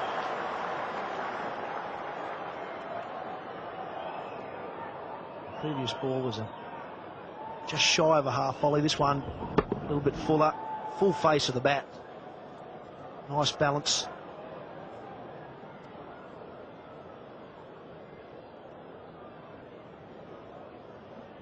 Life 186, Steve 41, Ponting 4.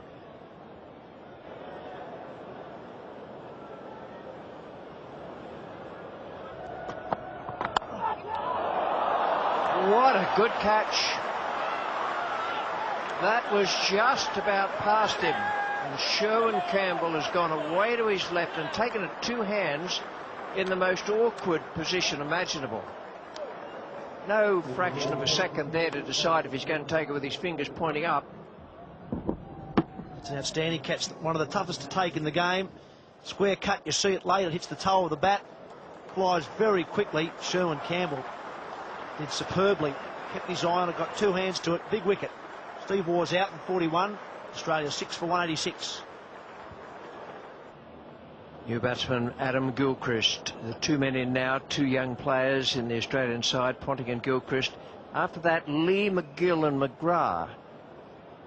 So West Indies are in with a real chance here of keeping the Australian lead within bounds. 6 for 186 at the moment, a lead of 104.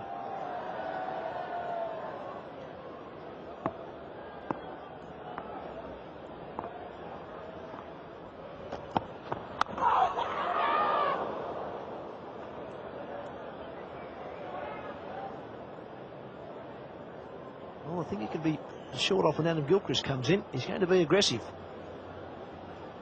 Only his second delivery, he's looking to play a pull shot. Ricky Ponting at the other end. He'll be just as aggressive. Good running between wickets. One's pitching outside leg and probably going on to miss off. No trouble there for the LBW. Bit of a half shout from Mervyn Dillon. That's high, pitching outside leg stump. 79 overs gone at the moment.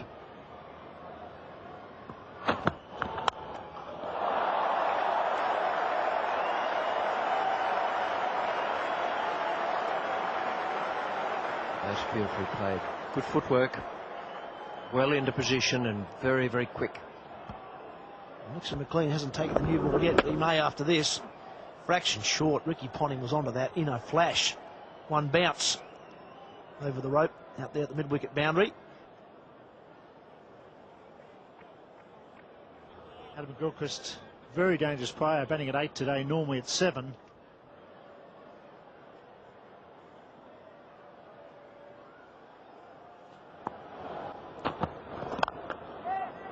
Gilchrist down the ground. Overpitched.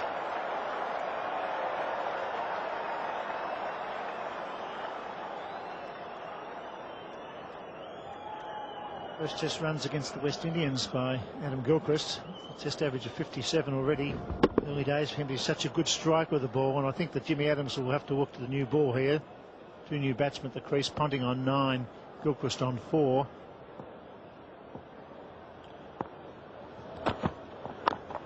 Oh dear, luck's a fortune. Bottom edge, it stayed down a bit on the bottom of the bat. Could have gone anywhere, missed the timber. Must be for this reason that they're staying with the old ball. Maybe it's staying down a little bit. It definitely did stay down. Took the bottom corner of the bat, bounced over. At least the wicket behind the batsman was hard enough to allow it to bounce that high. It's an ideal what he can do. It's just a fraction short. Let it go all the way for 4. Over bowled 6 for 199. Another beautiful day at the Gabba. The second day's play of the first test match. It's been all the West Indies today.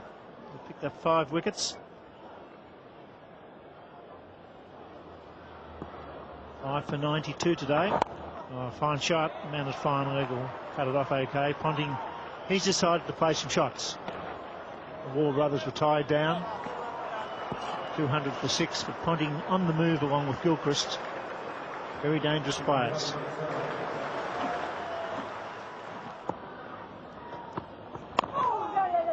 Running. I think Ponting also brought it on by the fact he went for a couple of pull shots as well. He looked aggressive. So they pitched up a fraction, he hit him down the ground, and All of a sudden Gilchrist is on the move as well, but it's early days in this partnership, and Jimmy Adams, I think, with the second new ball due, has got a great opportunity of cleaning up this Australian innings. 6 for 201, Jimmy Adams brings Courtney Walsh into the attack with the new ball. So this is really the make or break session for the West Indies. They've done a wonderful job so far today. Every captain at Test level hopes the new ball will pick up at least 2 wickets. So you've got Ponting and Gilchrist at the crease, 2 good eye players, 2 men that are quick on their feet, and 2 very attacking batsmen. This should be a wonderful little session here. Walsh yet to get a wicket. He may have had one yesterday, caught behind it, was turned down. Could have been a pad. Gilchrist finds a gap here, just a single.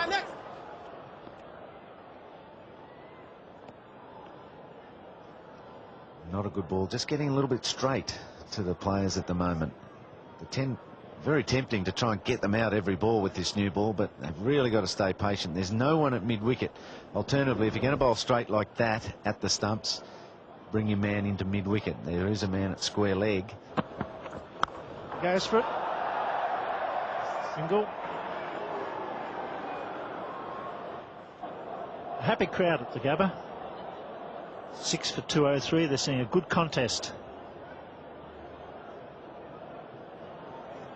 Gillen continues. Ponting drives, and it's 4. It should be. Mid-on's now giving chase. Will only be 3. Didn't quite carry. Now the outfield's still a fraction slow. He's hit that right off the meat of the bat.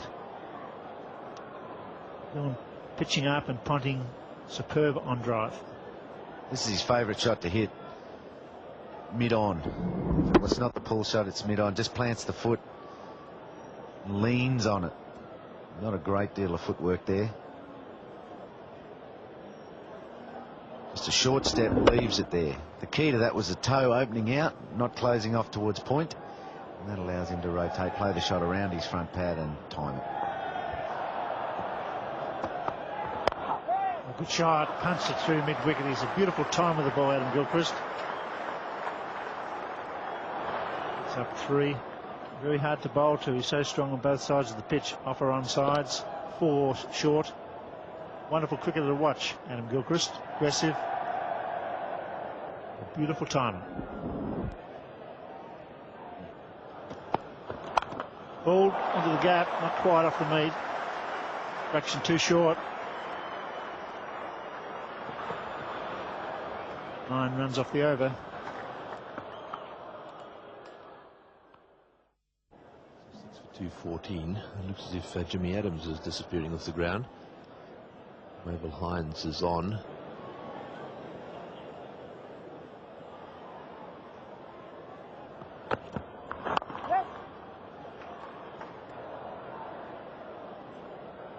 Ricky Ponting, as I was saying, is very strong when the ball is outside the line of off stump. Have a look at this shot that he played previously. That is well wide of off stump.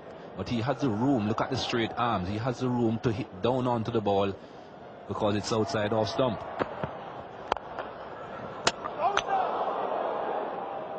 It's got to be, if you got a hand on it, you would have thought that it might have been quite close. But obviously the umpire must have picked up that the bat was back in. Yeah, well, there was a deflection there, and yeah, the bat was down. Courtney Walsh didn't appeal either, so he would have looked back and seen that he had gotten back in. But that was another attempt at a slow delivery, or it was a slow delivery, but an attempt at a good slow delivery. It wasn't a particularly good one.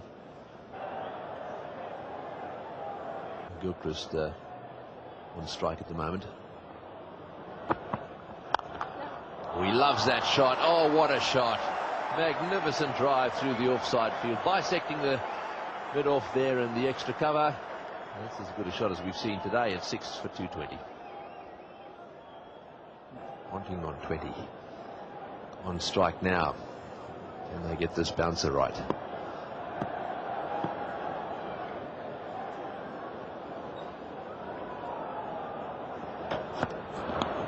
That's out, caught behind, outside the off stump. Ponting going for the big drive, a thick edge there, and once again no mistakes made behind the stump. Jacobs taking the catch there. He's already taken 2 off the bowling of Marvin Black.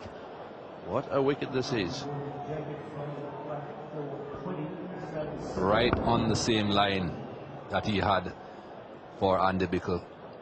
Similar shot, just enough movement over the seam, the ball just straightening on the outside edge taken. Brilliant bowling again by Marlon Black. 7 for 220. Yes, there he is, Brett Lee, the new batsman. Just 6 test matches, top score of 27. Marlon Black going to bowl to him. Will he let him have a bouncer first ball? Give him a bit of his own medicine. I think you're a bit of a stirrer, you know, Tony. But Marlon Black certainly has bowled beautifully in this test match. His test debut, and no one could have asked for anything better. Look at this delivery. He's starting just a little bit wide on the crease, pushing it in, and it's just straightening. And as we know, you don't have to swing the ball a great deal away from the right-hander if you're pushing it in and then it's straightening. So Colin Croft to do a lot of that in his career. Brilliant delivery.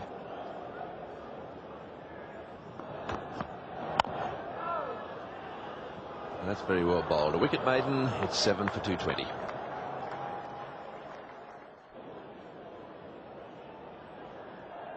Gilchrist on 17.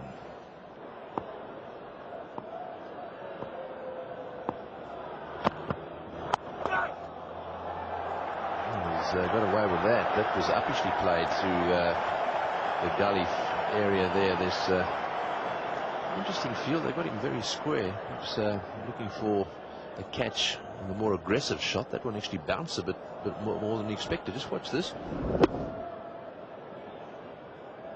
Seemed as if he knew exactly what he was doing. Not in total control, but you could see that the intention was to open the face of the bat and just lift it over the gully region.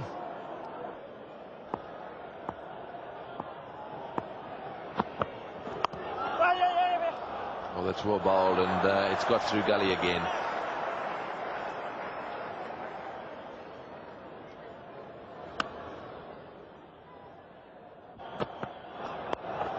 Oh, and over the top again. Oh, there's another example of just gliding the ball into the safe area.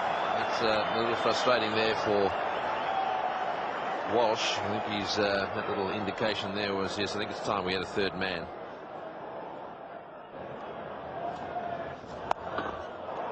He's pulled that one away right into the gap. It's racing over the surface. That's another 4.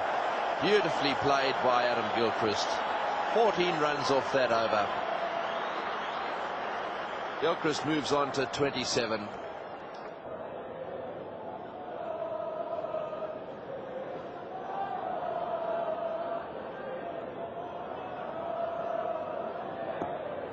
The Marlon Black.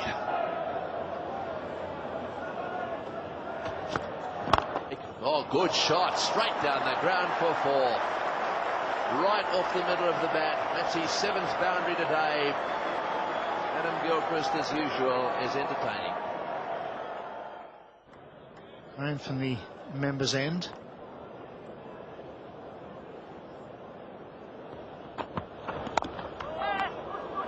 Little inside edge for 2. Good thing about the West Indian performance today has been their composure and their control. They've obviously gone over their plans once again, and today executed them much better, got the ball where they wanted to in a higher percentage of the time. It's well struck, and it finds a gap at mid-off, whilst the chaser would well before. Well struck by Brett Lee. Genuine cover drive. It was a half bomb, and he put it away. No impact whatsoever, this delivery. Just perfectly in the slot. And well struck. Well, I think Jimmy Adams has got to do something here. I think with Brett Lee on strike, Marlon Black with 4 for 60, he's got to bring in a short leg. There he goes, just a half volley, and Lee punches it away. Quick between the wickets, that brings Gilchrist on strike.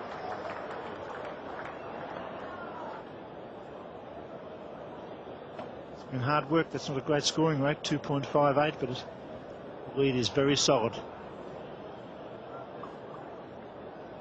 2 men back for Gilchrist on the onside, 1 man almost on the boundary, 10 metres inside the boundary, just behind square, 1 fine leg, 2 slips. There he goes. This field, but just a single. They've really got to get after Brett Lee here.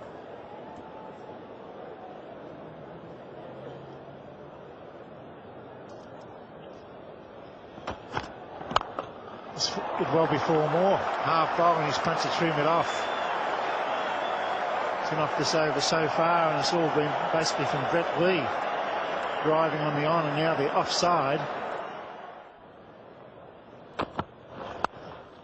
Gilchrist, what a good player he is. That's 4 more. Forward of point, 8 boundaries. That was a classical square drive, actually. Hit it superbly. McMahon was just a fraction short.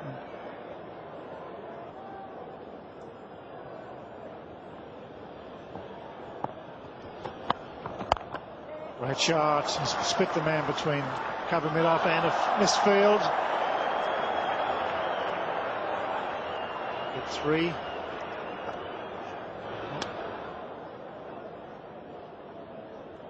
Substitute fieldsman on for Marlon Black. It just hasn't quite got the feet and the coordination happening just yet. He's come out of the viewing area, feet up all day, and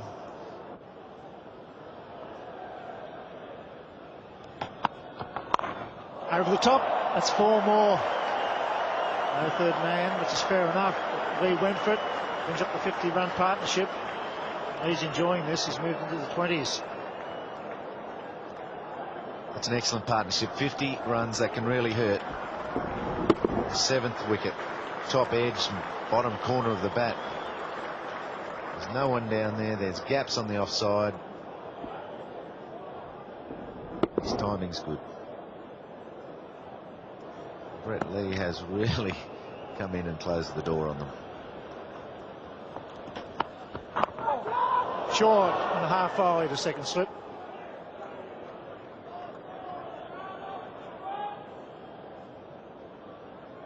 Shew and Campbell, second slip, did well there, dived. Got it on the half volley.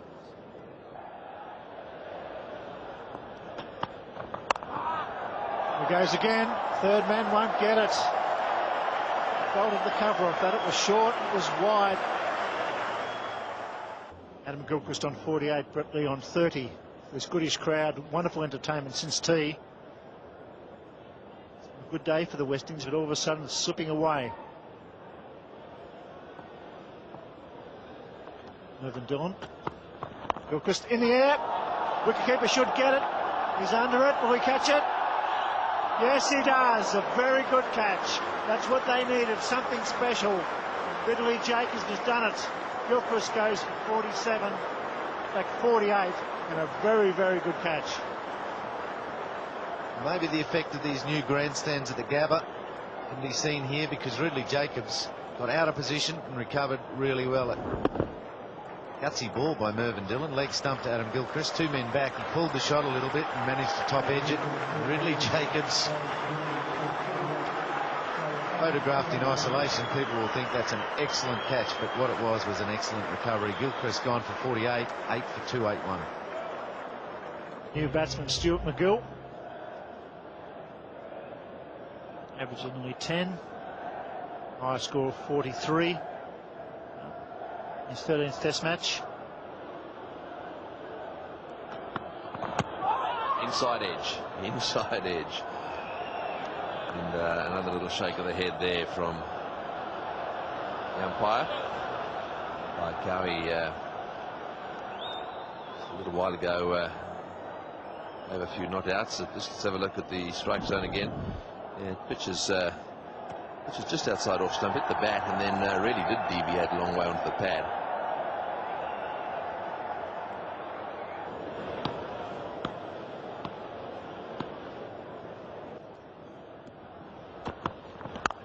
That's better, much better. Stood his ground, hit straight down the ground for 4. He's got to hope that this is the end of the over. And it's gone for 4, yes it has. And what's more, it's the end of the over, so he's safe down that end.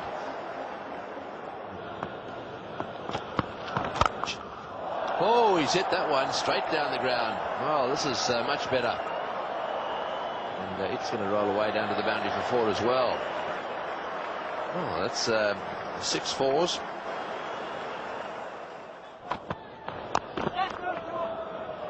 Attempted a short one there. That's had him jumping around a little bit, but that brings up the 300 for Australia.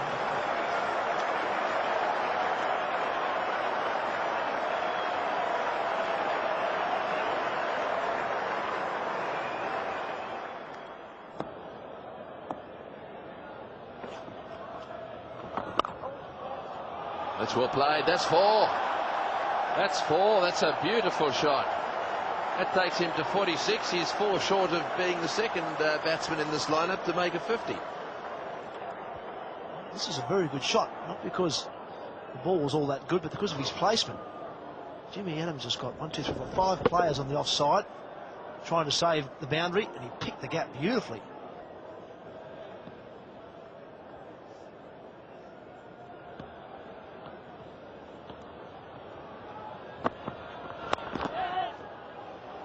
Also got a good reputation, Courtney Walsh. As the batsman look for 2, and they'll get it. It's good running. Excellent running from Stuart McGill. Courtney Walsh has also got a good reputation of cleaning up the tail. That's one thing, he's always been a very good bowler.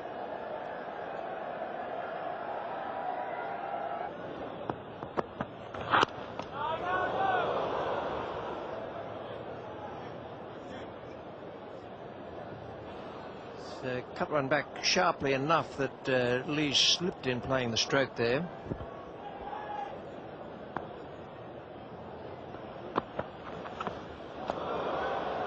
As has often happened in the last few years, where the West Indies main bowlers has been Curtly Ambrose and Courtney Walsh for most of the time, where they've done a great job, the other bowlers have gone for plenty. Going to be Marlon Black now. He's coming on from the Stanley Street end. He's been the pick of the West Indian bowlers. Thought the Yorker mightn't be the worst idea in the world.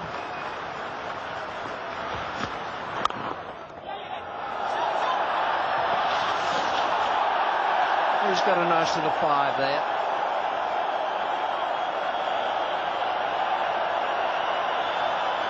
A dry cleaning bill, but that's not going to worry him too much. First half century in Test cricket for Brett Lee, and a very, very good innings. Yeah, well deserved. Really well deserved 50, as you're talking about, Richie. Good partnership down here towards the end of the innings. One of the quick single, they scampered through, and Brett Lee put on the big dive because he knew it was going to be touch and go. Really well deserved 50.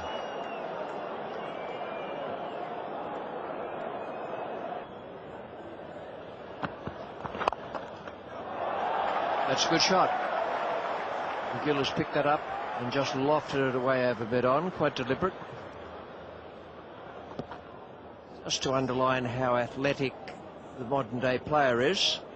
Some were in days gone past, but just watch Lee now, how he slides and then gets up in the one movement and starts running again. That, I can tell you, is not easy to do. Put him down.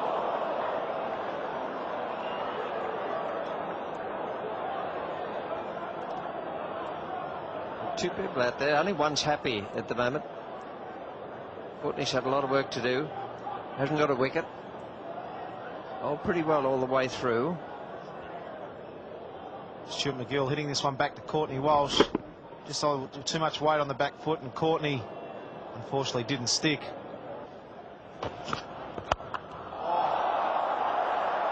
That is a very good blow. That is one magnificent shot, a real biggie, I can tell you. Fastest bowler in the opposition against the fastest bowler in the Australian team, and he has smashed it. What a way to bring up the 50 partnership. Brett Lee sees it, and that's just a clean strike. Kept the head nice and still. Looked like the driver off the first tee. struck the ball very nicely. He was such a great time and striker of the ball. That's just a great shot. Quick bowler. Thanks for coming.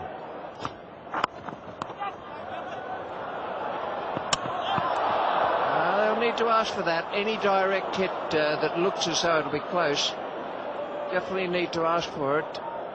They're not absolutely certain, the West Indians, but I think McGill might be struggling.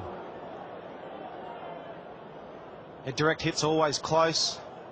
McGill, just an anxious little look. Oh, that's well fielded. Unfortunately, Stuart McGill's short of his ground. That's well fielded. Such a shame. There was a great partnership.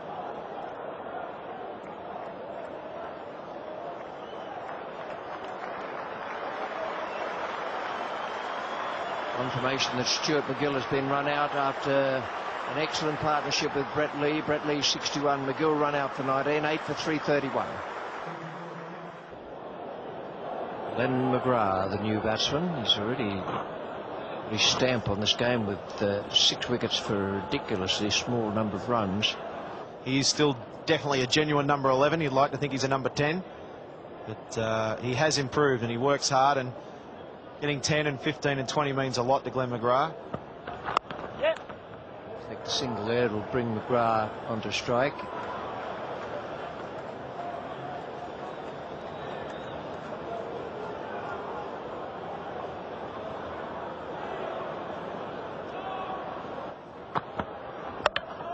Behind his pads. McGrath has gone. Courtney Walsh has his first victim of the innings.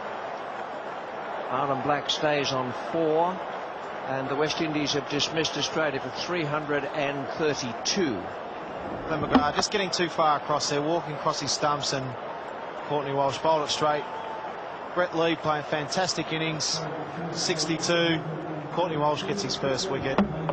Disappointed Glenn McGrath. He would have fancied getting a couple of runs, but Brett Lee really played beautifully through his 62. Some great shots all around the wicket. One huge 6. And played very well, and he's very happy. And these two will be in action very shortly with a new ball.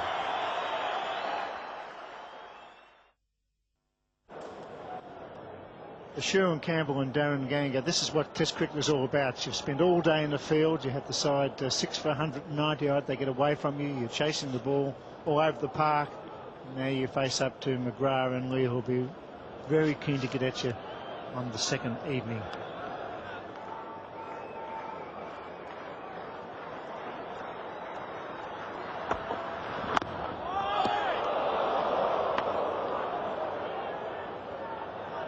Hunting, Gilchrist and Lee were perhaps the most positive of the Australian batsmen, or you might even say aggressive of the Australian batsmen, and it certainly was very effective. We spoke about the West Indies batsmen being very tentative in the first innings. Well, one would hope that they'll be a lot more positive in this, the second innings. Not suggesting that they go out and just throw the bat at the ball. He's got him, surely. Yes, it's 1 for none. McGrath strikes again. It was a very tentative push. Sherwin Campbell's gone, and the great McGrath strikes again at the Gabba.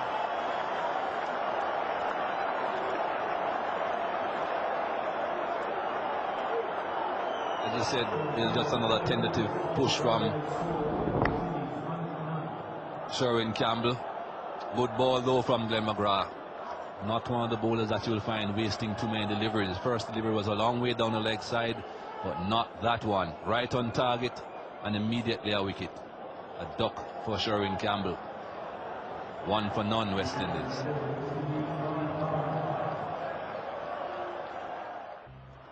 Brian Lara on a pair. McGrath. Oh, just shuffles across. Very good delivery. McGrath smiles. Brian Lara smiles. A nervous smile, one would think. It's 1 for none at the Gabba. He's on a pair. And he bowls superbly. Made him play. Didn't really use the feet, did he, Sherwin Campbell? It was a little bit of a hot shuffle towards the offside. Genuine nick through to Gilchrist. 1 for none. Seam upright. Just held its line. Good, genuine nick. keeps on hitting the seam, Glenn McGrath. You can see the seam as it goes down the pitch. That's the way to go. He's dropped it in short and he's hammered it away. Beautifully played. He's decided to take the attack up to the great fast bowl. It was short. It's 1 for 4. Sherman Campbell out for a duck. Put behind off McGrath. Lara's 4. Now Darren Ganga's on strike to Betley. Oh, just short. Well taken on the half volley by Hayden at slip. Lee thought he had a wicket. It was in the air but didn't carry. He picked it up as cleanse the whistle. 3 slips, 2 gullies. This time it's on the ground, and this time it's through. He's off the mark with a 4. Beautiful bowling. He drew him forward, got the outside edge. Wasn't a catch on the ground. So Ganga's off the dreaded duck with a 4 through the slips.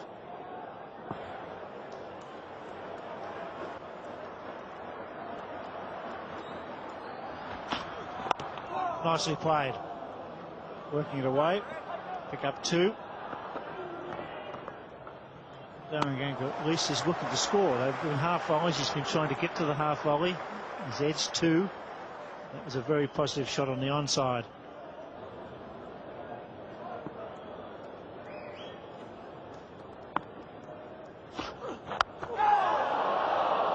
It's a maiden over and it's a good one. It's 1 for 10. McGrath charging in. Lara on strike. It's in the air. It could be gone. Gilchrist got him. Yes, he has. I'm sure. He's gone. So McGrath strikes again. Going for the hook shot for the 12th time. He's picked up the great Brian Lara. That was beautiful bowling. Had him on the back foot. Dropped in the bouncer. He went for it. And Gilchrist took the catch. As soon as that ball hit the bat, Brian Lara knew it wasn't going anywhere. He started to walk immediately. Didn't time it very well at all. Perhaps it bounced a bit higher than he expected.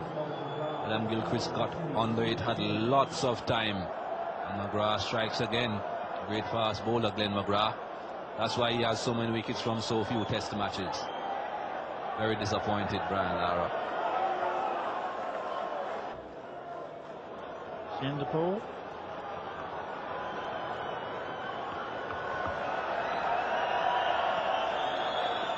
Averages 39.7. Facing Brett Lee.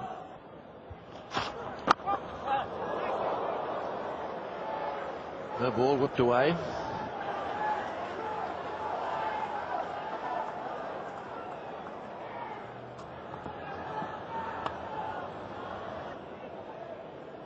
So there it is. The West Indies are currently 2 for 21 and in a lot of trouble.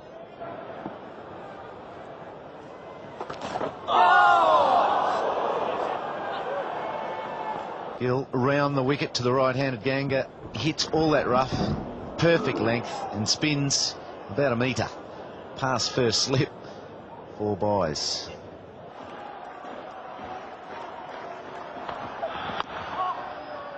Played away on the offside, no runs scored, so that's the end of proceedings for today. 2 for 25, the West Indies. They trailed by 225 with 8 wickets in hand.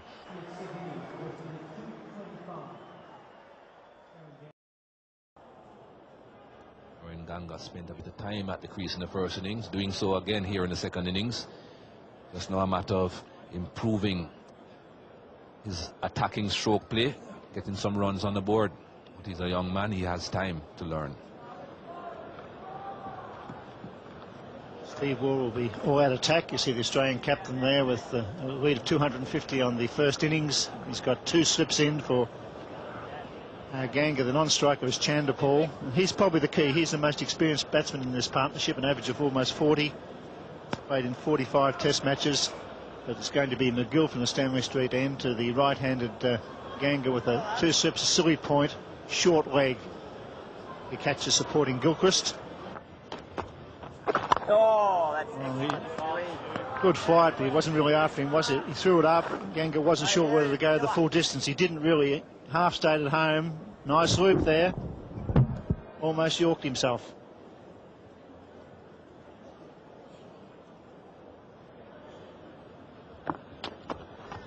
oh. It's beautifully bowled. Good start by McGill. Right on a job, good length, some turn. 2 for 25, it's going to be Glenn McGrath from the members' end. 5 overs, 3 maidens, 2 for 7. It was a beautiful spell yesterday. The Australian tail had wagged, the pitch was okay. He came out and he picked up Campbell and Lara with 2 very good deliveries. Now he's bowling to Chanderpaul with 3 slips and 2 gullies for the left-hander. This man on screen's a very good player, wristy player. There is a chance in a gully early on because he'll play away from his body, and that's what McGrath will do. He'll try and angle the ball across his body.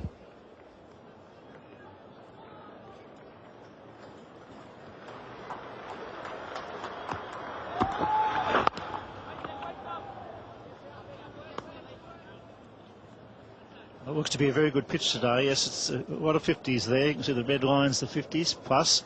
It's the 200s, but pretty consistent in that area. 13 of those 2050s are between 70 and 95. So he's not a Steve Waugh, is he? He doesn't go on. That's what he needs to do.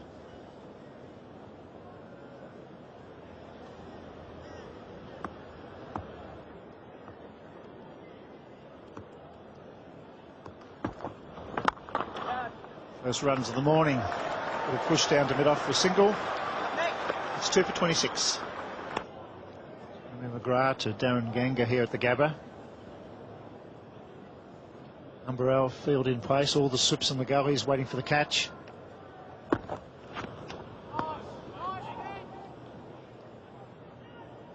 Steve Waugh must think it's an easy game. He's going for 11 wins on the trot. Got a lead of 250 on the first innings. He's great fast bowlers in form, and he's got a wonderful catching cordon. Ponting, Mark Waugh, Hayden, all very good catches.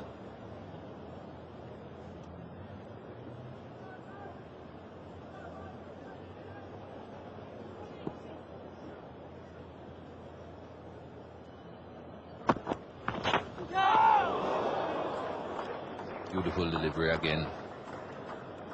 One of the hallmarks of this man, the consistency with his line and length.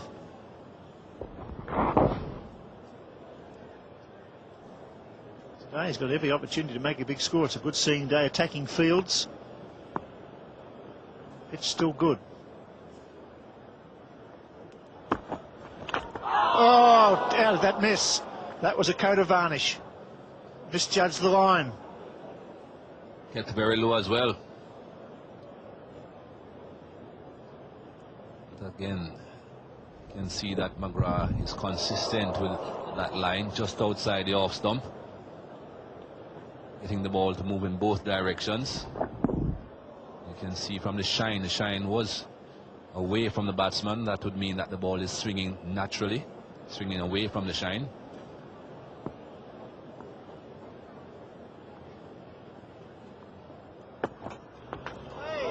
It's a very good over. It's 2 for 26.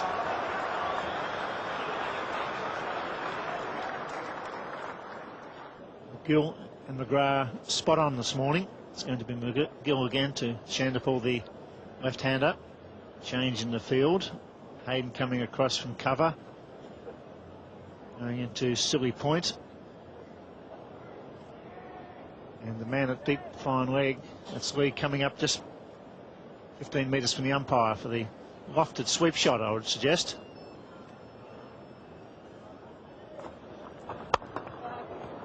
Through, maybe half a touch there by cover. That's beautifully played. Good use of the feet.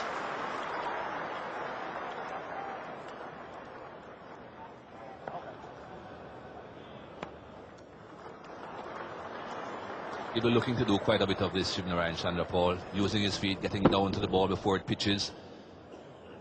Once you get to it before it pitches, no chance of any turn. Always the best way to play spinners if you can manage to do that, Bill. Certainly McGill, he does throw it up, give you a chance. He's an attacking leg spinner. He's always trying to bowl you out. Gone by a mile. Charged too early. Spun. Ganga's gone. Inexperience. Good work by Gilchrist and good bowling by McGill. I think you said the right thing there. He hit the nail on the head. Charged too early. This wasn't a well-flighted delivery. It was more pushed through than the rest. There it goes. On wasn't very far up in the air at all. Went a lot too early. Missed it the first time, Adam Gilchrist, but didn't really matter. He would have had 3 or 4 opportunities if he wanted. Ganga was a long way down and had no chance of getting back. Captain Jimmy Adams, 3 for 29. Young Darren Ganga charged, was beaten. Gilchrist had 2 opportunities to make the stumping. He did that. It's 3 for 29, and the captain's got to play great innings here. Chanderpaul at the other end, so 2 left-handers. Some advantage, really, for the right arm leg spinner bowling. Oh, great start, Stu.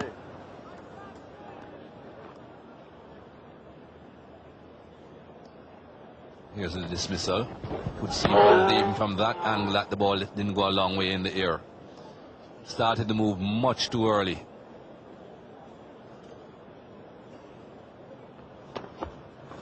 Oh. Yes, and for Gilchrist's point of view, he's very lucky he was so far down, because he did miss the first time. Got him on the way back. But really, it was an easy one. Off he goes. Before acceptance, his barrier was even up. Missed, got him coming back. Stumped by 2 metres. Ganga's gone. McGill's got a wicket. Oh. Nicely timed. Adams off the mark.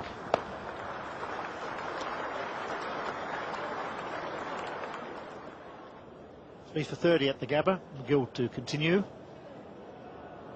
Chanderpaul.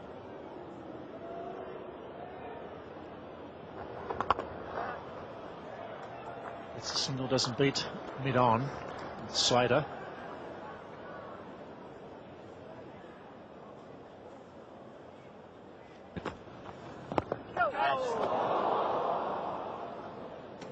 Was that off the bat and pad?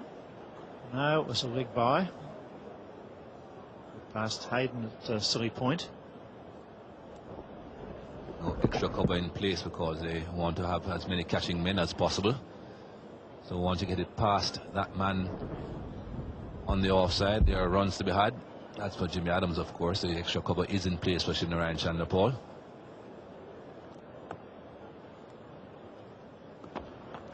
Oh, yeah. Give himself some room, hit against the spin and pick up 2.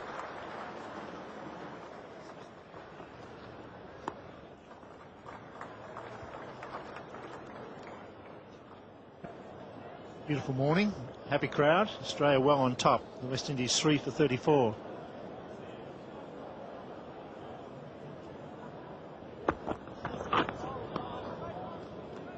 Pretty well played by Jimmy Adams. It was the right line. That's the one you can nick.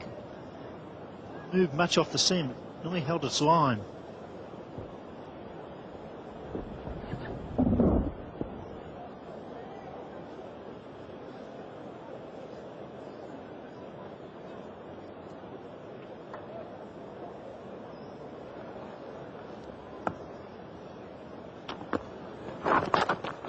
Nicely played, waited for the ball to come to him. He'll pick up 2, I think. No, he's happy with a single. Talking about the batsman to come. And the star one was run out in the first innings. He's a promising young player. Wicketkeeper and then the all-rounder McLean. So this young man coming in next got a wonderful opportunity. Shown some promise, but gave his innings away in the first innings with a foolish second run.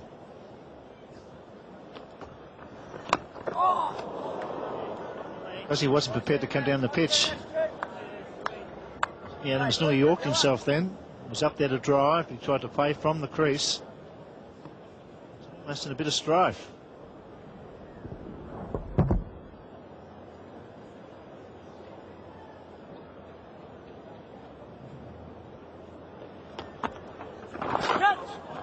Grants it fine. Outfield's quick. So's Brett Lee. Very good save. It's the over bowled. It's 3 for 37. At the moment, the Australian bowlers can just dictate they can bowl anywhere, knowing that they're not going to get hurt by the West Indies batsmen.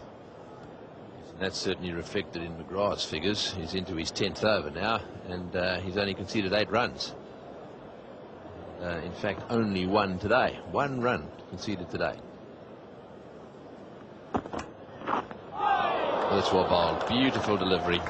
He's bowled a few of those today, and this is just a little compile of his last over. Just have a look at this. Glenn McGrath, always accurate, right in there at the rib cage. That one just outside off stump, and well, another bouncer just short of a length that time. And well, that was a beautiful line, and again another short one, so a maiden over to Glenn McGrath.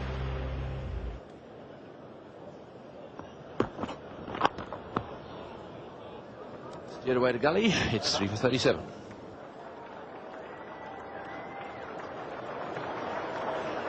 A really lovely day again in Brisbane. Definitely a case of beautiful one day, perfect the next up here. The temperatures are just sensational. Oh! Got that one away, squeezed it away. Glenn McGrath fielding on the boundary. It's a good shot by Jimmy Adams. They're the things he's got to do. That's pitched on the stumps. Obviously going to spin right down, and it was a half volley. That should be worked away. Wrong, or probably a top spinner, but pitched too full. And that should be belted through the onside.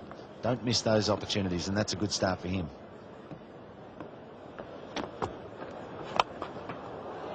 Great shot.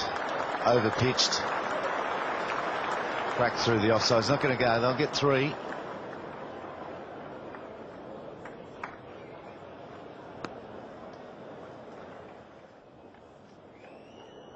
So 3 for 42, and Glenn McGrath, who's bowled 6 overs now and conceded very little, is going to be replaced by Brett Lee.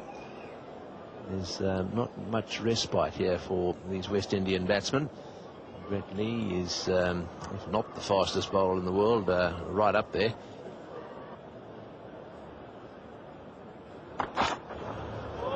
Oh, and he's certainly letting it go now. He's building it up towards 140 kilometres an hour.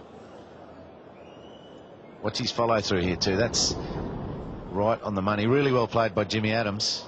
A follow through goes right up just to check it out. Just how fast did that come through, Jimmy, he asked.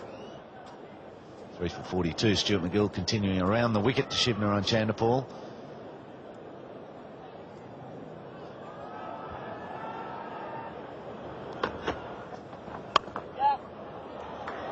Did that one well, just a bit short, and nicely played into the gap. We'll be looking for 3.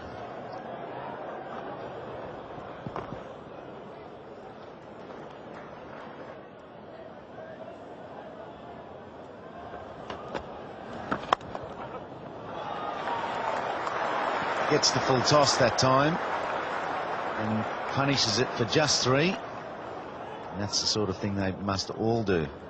Bad balls put away. Stuart McGill's been trying a few things. That one over pitched. Bowled a wrong or a top spinner to Chanderpaul, who read it previously in this over and played a cut shot. Got off strike. That one again full. Almost middled perfectly. Now Stuart McGill's got to change his game.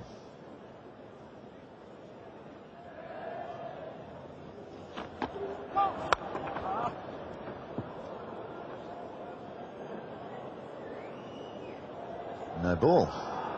Chanderpaul got out there to that, got it on the full and mishit it, mistimed it. Almost getting their mental together. Now McGill back on, must readjust, get back onto the length. Another no ball. Interesting to have a look at that to see whether he's actually flicking the return crease or whether he's going over the front line. He's quite wide. See, when he lets the ball go, it's almost coming out of his hand in line with that return crease. It's a question of whether his foot is touching it or not. Not allowed to touch that.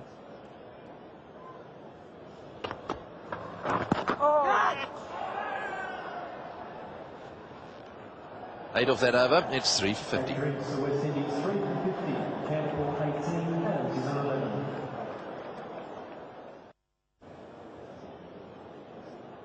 With 51, the West Indies. Jimmy Adams 12, Chanderpaul 18. Looks like we're going to have a change of bowling at the Stanley Street end. Andy Bickle plays Stuart McGill from that end. Andrew Bickle, or Andre Bichelle as we call him. He's a very good fellow to have around. He's played the 4 matches, the 3 wickets. The more he plays, that average will come down, and hopefully there'll be more something in the something column. That's a nice shot. First one Jimmy Adams has been able to hit fairly straight. Won't get 4 for it. Comfortable 3. A good confident shot from Jimmy Adams. We've seen the West Indies this morning, some good bowling from the Australians, just struggled to sort of get that intent and show the intent. Chanderpaul's done a little bit to McGill with using his feet. We see here Jimmy Adams, a good cover drive, and that's about as straight as Jimmy Adams gets. Good bloke, Jimmy Adams. He's a fighter. And there'll be a lot going through his mind at the moment. Still 2 days and 2.5 sessions to go.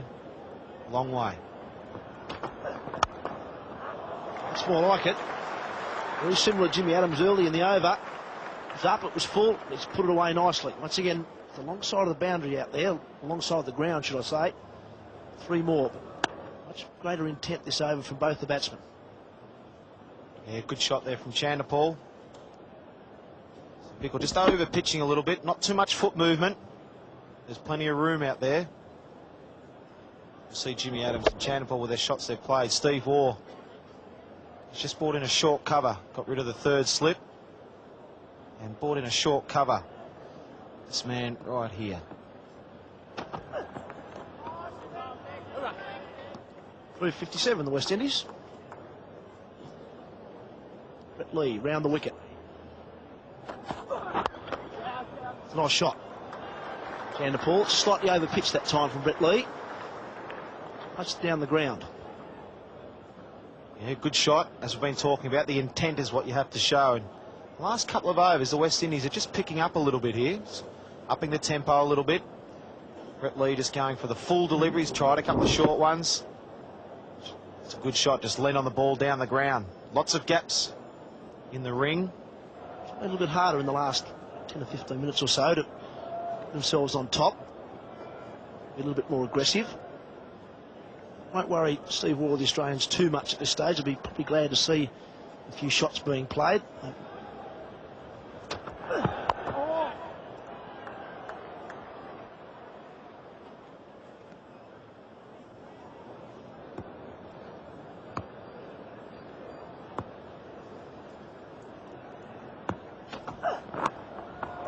This time it finds the edge. Short of Mark Waugh, though. Mark Waugh can only knock it down, they'll get 2. It's great bowling from Andrew Bickle. So the pressure's right on Jimmy Adams. Just starting to look a little bit more confident, though, Adams.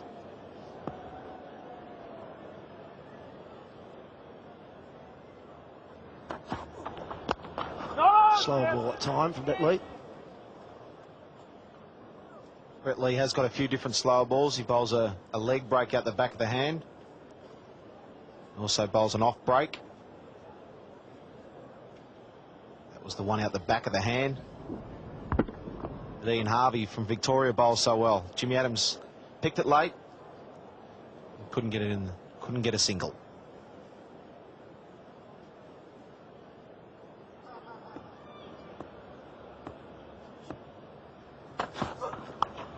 Out. Great piece of bowling. It went quick to Adam Gilchrist. He took it well. The short ball from Brett Lee. Good thick edge and an excellent catch to Adam Gilchrist. That's the big wicket. We've seen a few stay down the last couple of overs. This one bounced. It was good pace. Tried to get the bat out the way late.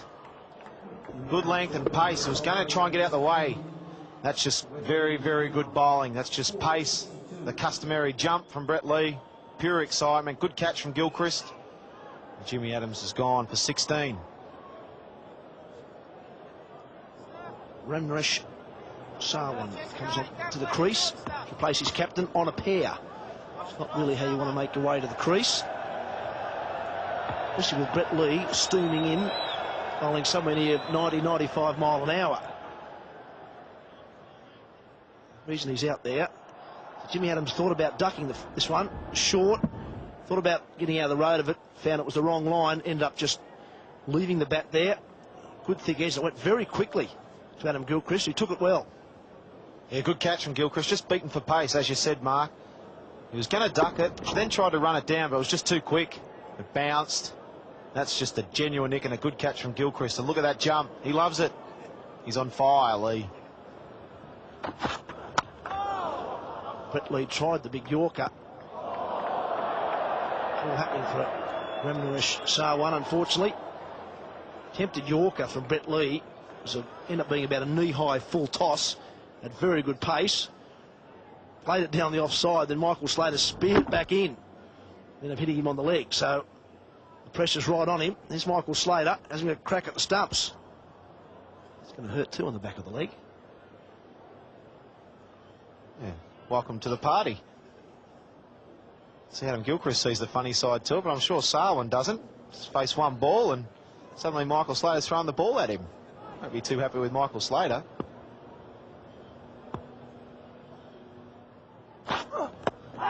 Very close. Pad first. Doug Cowie says no. Must be outside the line of off stump. Certainly pad first. The strike zone will give us an idea. Pushed out. Well, yes, just outside off stump. Good decision. Yeah, good decision. He was late on it. Brett Lee's generating some real good pace here. New batsman sitting in the change room, watching a bit on TV, a little bit of a partnership. Suddenly he's out there. Brett Lee pleading for a dismissal. That's out. Brett Lee thought it was out. The umpire called correctly.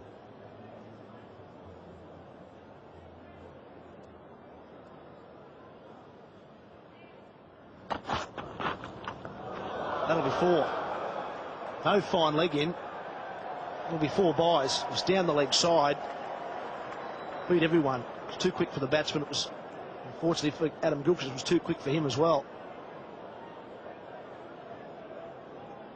Brett Lee going for the in-swinging York and didn't quite get it right here. Too far down the leg side. Kept going. Gilchrist tried to dive. And it was just too wide for him. Oh, knocked him over. What a great piece of bowling. That's just sheer pace. Outstanding delivery. That was quick. It was full. It dipped in and knocked over middle leg stump. We didn't quite get it right the ball before, but he's on line this time. That has just shattered the stumps. Great piece of bowling from Brett Lee, and that's a pair for Sarwan. Look at that, that's tailed in. That's just a great delivery. Brett Lee's real happy with that. A very, very good dismissal. The Australians, a couple of wickets. Sarwan's on his way for a pair against Victoria in the last game. Trouble for the West Indies. 5 for 66.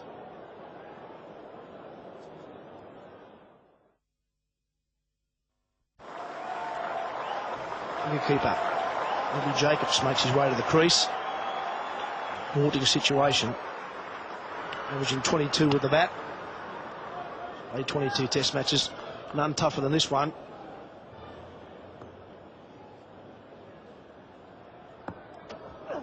Another player miss. Changing the commentary box as well. Richie Beno, and with him Bill Laurie.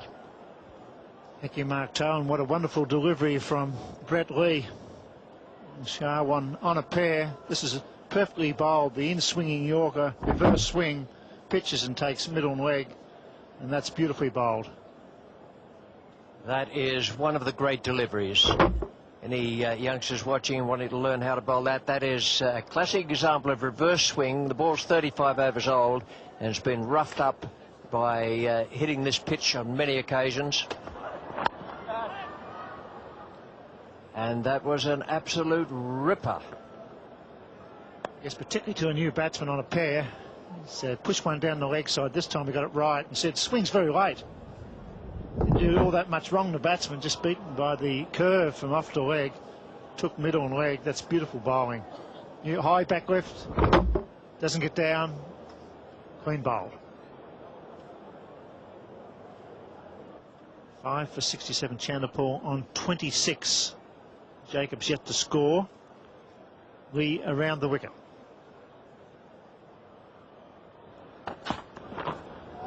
Well, he's got some pace going now. He's got his tail up, this young fast bowler, 136.5, and he's charging in, hitting the pitch hard, keeping the pressure on.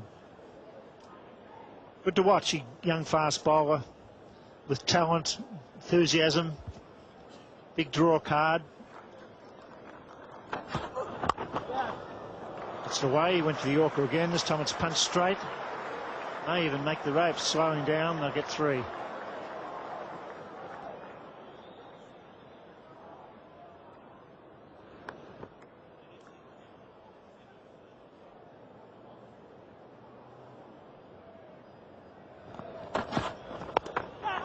Jacobs, oops, tries to play a pull shot. It's one thing Jacobs will do. He plays shots, this wicketkeeper batsman. I think that's the right method. Very tentative. It's good bowling in the middle. That was short enough to pull away. Didn't get hold of it. They had a dasher trying to pull it forward a square leg. In the air, but safe. Through the gap. Bickle with his hands on his head. But he went for it. Chanderpaul got bat on the ball. Flew through the gully region for 4. First boundary off the bat today. It's been 4 byes. This time he went for it. Outside edge, split the slip cordon, raced away. This time he gets one to swing back in, but Chanderpaul got bat, and I think pat on that as well. It was very good delivery. It was fuller.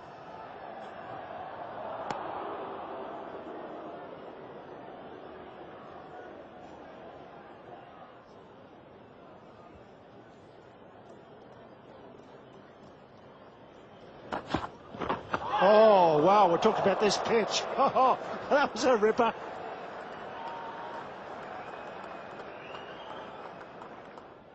Five for 77. Excitement here at the Gabba.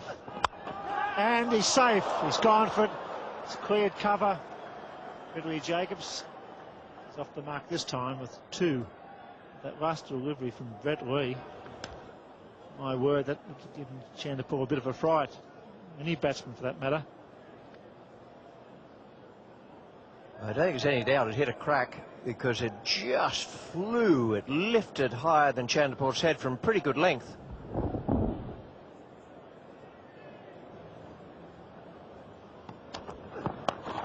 Gone! Yes, he's caught him, Mark Waugh. And Bickle gets a wicket. He served that wicket. Mark Waugh caught that as clean as a whistle. A good delivery from Andy Bickle. It's gone across the left-hander. Played out, and that was a sharp catch going away to the left there. Mark Waugh, it was just like shelling peas. Andy Bickle has picked up the wicket. Very well caught. It was going down very, very quickly. Waugh anticipated it and took it quite beautifully. That's why he's rated one of the great slip fielders Australia has had over the years. Ridley Jacobs, the man out. Shivnarine Chanderpaul, a not out batsman on 35. And there's no point in him trying to shield the lower order when they do come in. And Nixon McLean, of course, we're trying to get just one or more. That will do him. Of course, he's not a batsman, so I don't think he'll be all that worried about being on a king pair. No one wants to get it, but it won't be too much of a shock to his system. It looks as if Brett Lee is going to continue. And well, that one misfielded there. Don't take notice of all those bats you saw. It's the out-and-out batsman that he's talking about. Obviously, there's a wee...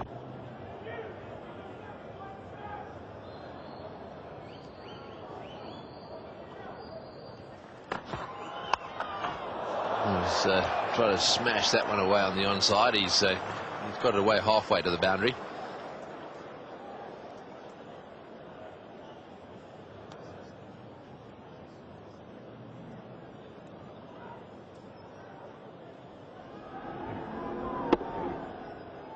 Not going to be afraid to play shots at all.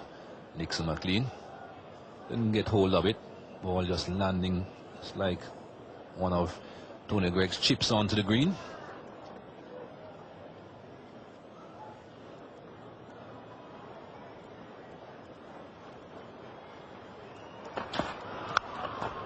He's had a go at that one, and that did hit the middle of the bat. Lovely shot. That's gone screaming away to the boundary for 4. That's more like the sort of West Indian shots we've come to know and love over the years. Oh, he's had a go at that one. Oh, it's really gone down the ground. And, well, what's going to happen now?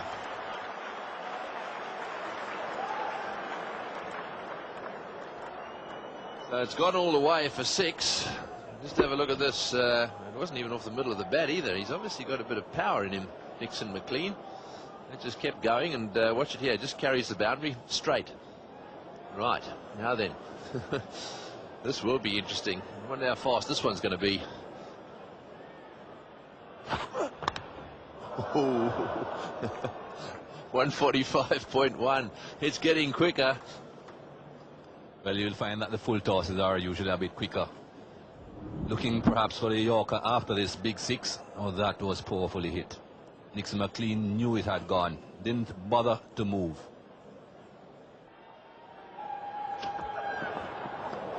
So well bowled. Very good delivery. He knows that Nixon McLean is going to be looking to put bat to ball. When the batsman is as aggressive as Nixon McLean, he won't be looking to leave alone too many deliveries. Although sometimes the deliveries aren't quite there to be aggressive, he will still try just to feel the ball on the bat. Good delivery. Just doing a touch in the air and just continuing as it pitches.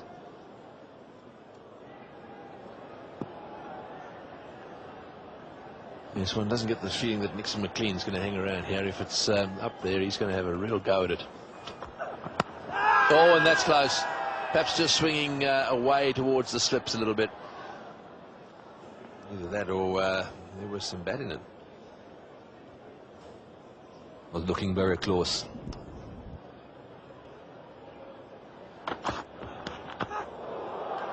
And straight to slip. What did it hit? That's the question. Certainly no interest there from the batsman, who's saying, well, it certainly didn't hit my glove. Probably hit him on the arm. Slip caught and didn't look all that interested either. It was taken by Ricky Ponting at first slip, and all he did was just hold the ball up. Brett Lee definitely thinking that he got something onto it. Certainly hit the shoulder. Did it hit anything before the shoulder? Yeah, I thought it hit the bat. I thought it hit the bat, then the shoulder, but let's have a look. It might be a little deceptive. Yeah, there sounded like there were 2 noises. I think that first replay actually was the one. There's definitely a couple of noises there. Let's see.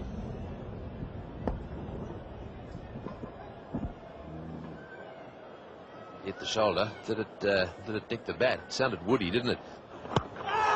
Pitched outside leg stump. No, he's given him. He's given him out LBW. Brett Lee has got him.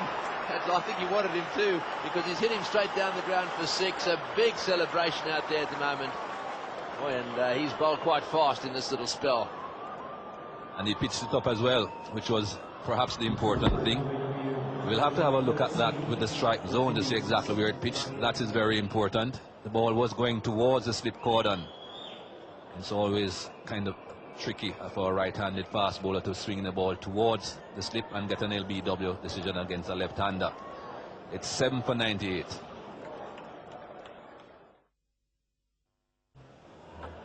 So Mervyn Dillon is the new batsman. He's out there to face the music, which is coming in the form of Brett Lee. And it's a pretty fast beat, I've got to tell you. It's not an enjoyable thing for a tail-ender to have to do. He's out there because of this LBW decision. Watch where the ball pitches. Just watch the shadow come into play here. You'll see it where just outside leg stump. So it's on its way in there and hits him on the back leg, right in front of middle stump. I think that was the point I was trying to make before the break, that it's very difficult for a right-handed fast bowler bowling to a left-hander to get the ball to go towards the slip cordon and yet get an LBW decision, because it has to pitch in line and straighten. That obviously wasn't straightening. It was heading towards the slip cordon. More times than not, you'll find that those deliveries pitch outside the line of leg stump. It has to straighten unless it's very, very full. That wasn't full enough to effect a proper LBW. So Nixon McLean would be a bit disappointed with that.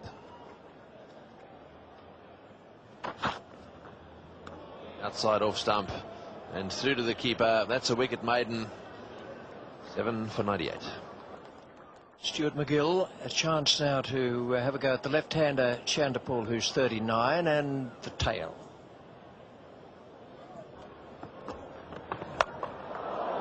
It's a little looser to start with, and Chanderpaul's loosened it even more. Certainly was a loosener, that one.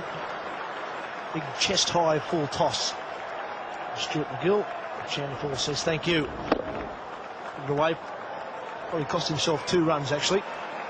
Just a shorter boundary on that side of the ground, and that could easily have gone for 6.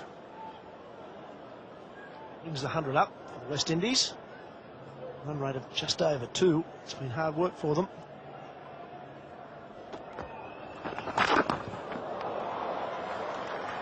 Two loose ones in this over, a full toss and one short roundabout leg stump. It's a while since McGill has bowled. He came on to open the bowling this morning from the Stanley Street end. Drinks, he went off and hasn't come back until now.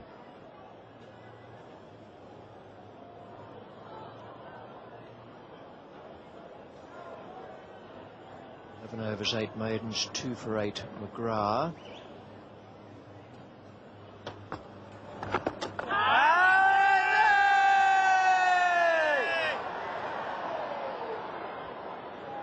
Darryl Harper, the umpire at the Stanley Street end. Bit of a look at that one. It's the shot offered from Chanderpaul. You'll see the ball hitting Chanderpaul outside off stump. Not really offering a shot. That's worth a shout.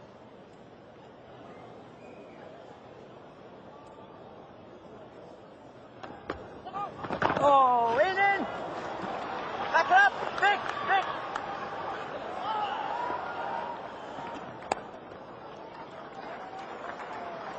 No ball called.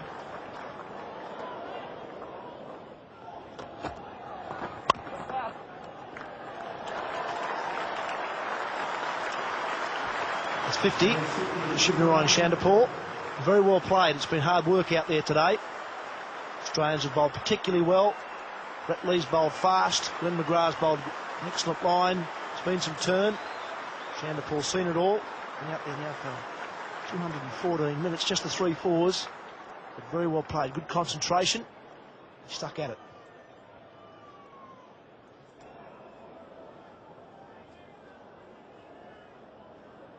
.1 in all at the moment.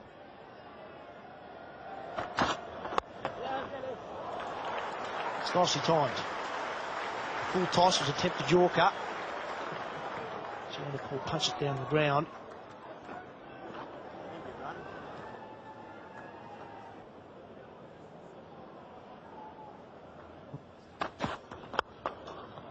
That's a nice shot. He's gone with the angle there with Brett Lee coming from right arm around the wicket, and the ball angling in towards often middle, and he's clubbed it away past mid-on. That's an excellent shot. It's full. It was actually just tailing away a little bit from the left-hander, if anything. Brought the bottom hand and punched it through mid-on. Timed it very nicely. 7 for 116, and in the background, behind Marlon Black and Courtney Walsh, the 2 left to bat, we have Glenn McGrath coming back on. McGrath has 2 for 8 at the moment.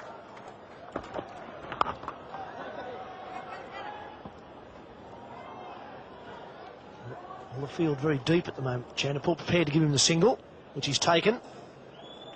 McGrath will now up the ante, I dare say, to Mervyn Dillon.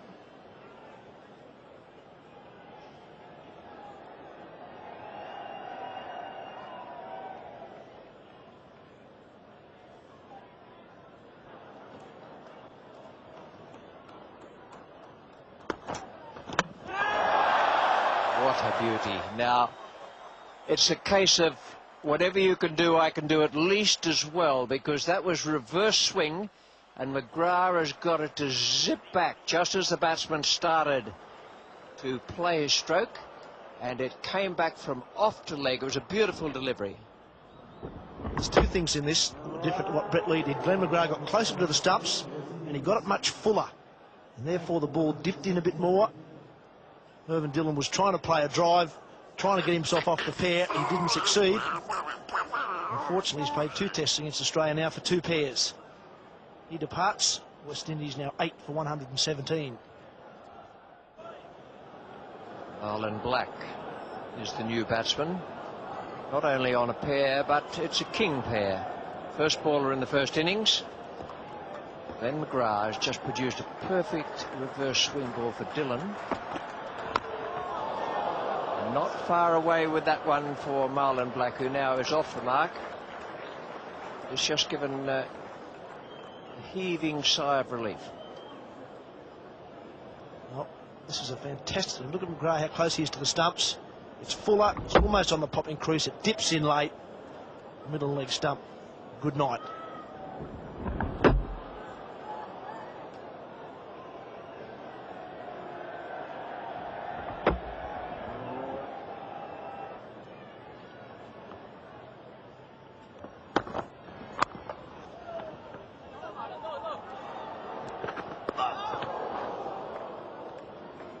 That sounded as though it was such a clunk that it might have hurt a bit.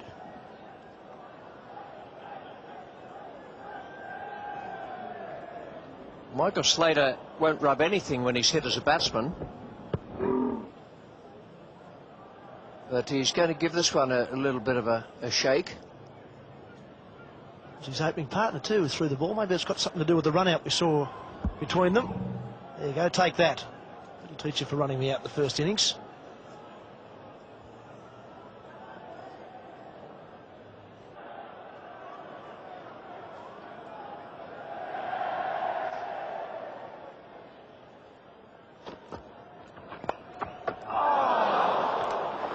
Would have been great captaincy and great catching. Almost. Just got enough on it. Marlon Black. Good thick edge. Fortunately for him, it didn't fly. It sort of kept a bit low. Ponny had to sort of come forward. Under his hand. It may well have just been a catch though. It's a tough one.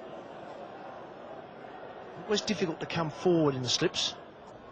This one hasn't flown a lot. Just went underneath the hands.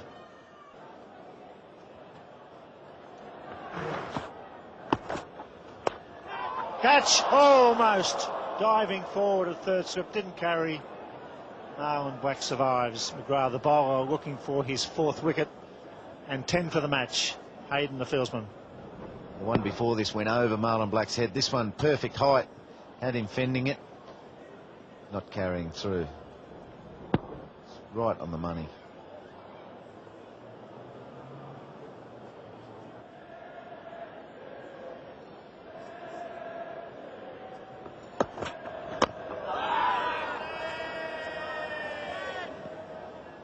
That's the question. It was a long appeal, but umpire O'Cowie not interested on this occasion. Yeah, pad first, or was it bat first? Here it is in relation to strike zone. It's pitched outside off.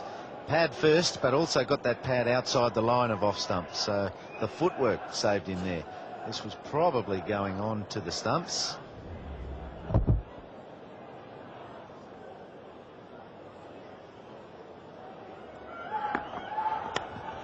Gone, is he? He's caught it. Yes, he's gone. That is a magnificent catch by Gilchrist. 10 for McGrath, 6 and 4. Gilchrist has taken 5 dismissals. That was a beautiful catch. Very low, this wicket's keeping. And that makes it difficult. Fast and low. And what a recovery. Gets good power out of his feet. McGrath appreciates it. And Adam Gilchrist signals to someone in the crowd, maybe family, that I'm having a good day now too. McGrath gets his 4th wicket. It's 9 for 119. Courtney Walsh, number 11, comes in at 9 for 119. He's not on strike because that was the over from McGrath. McGrath, wonderful figures again. 13 overs, 9 maidens, 4 for 10. Now McGill continues to Chanderpaul on 57. Here's the dismissal. Good nick. It stayed low. The ball stayed low and well caught. Good anticipation. And the ball drives into the gap. Full toss. The long boundary. It's going to make it. It's well played. He goes to 61. Ryan Shandapal. His 5th boundary. He's played very well indeed. Yes, well, McGrath and Gilchrist having a great match.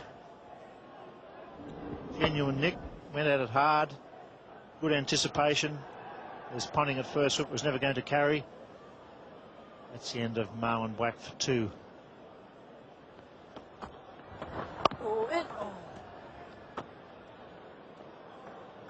Shandapal's got his timing right. Any bad balls, he's starting to punch down the ground and work into a good innings. 61 not out, and that has been a good day's work for him. The rest lacking support. Courtney Walsh now will be entertaining.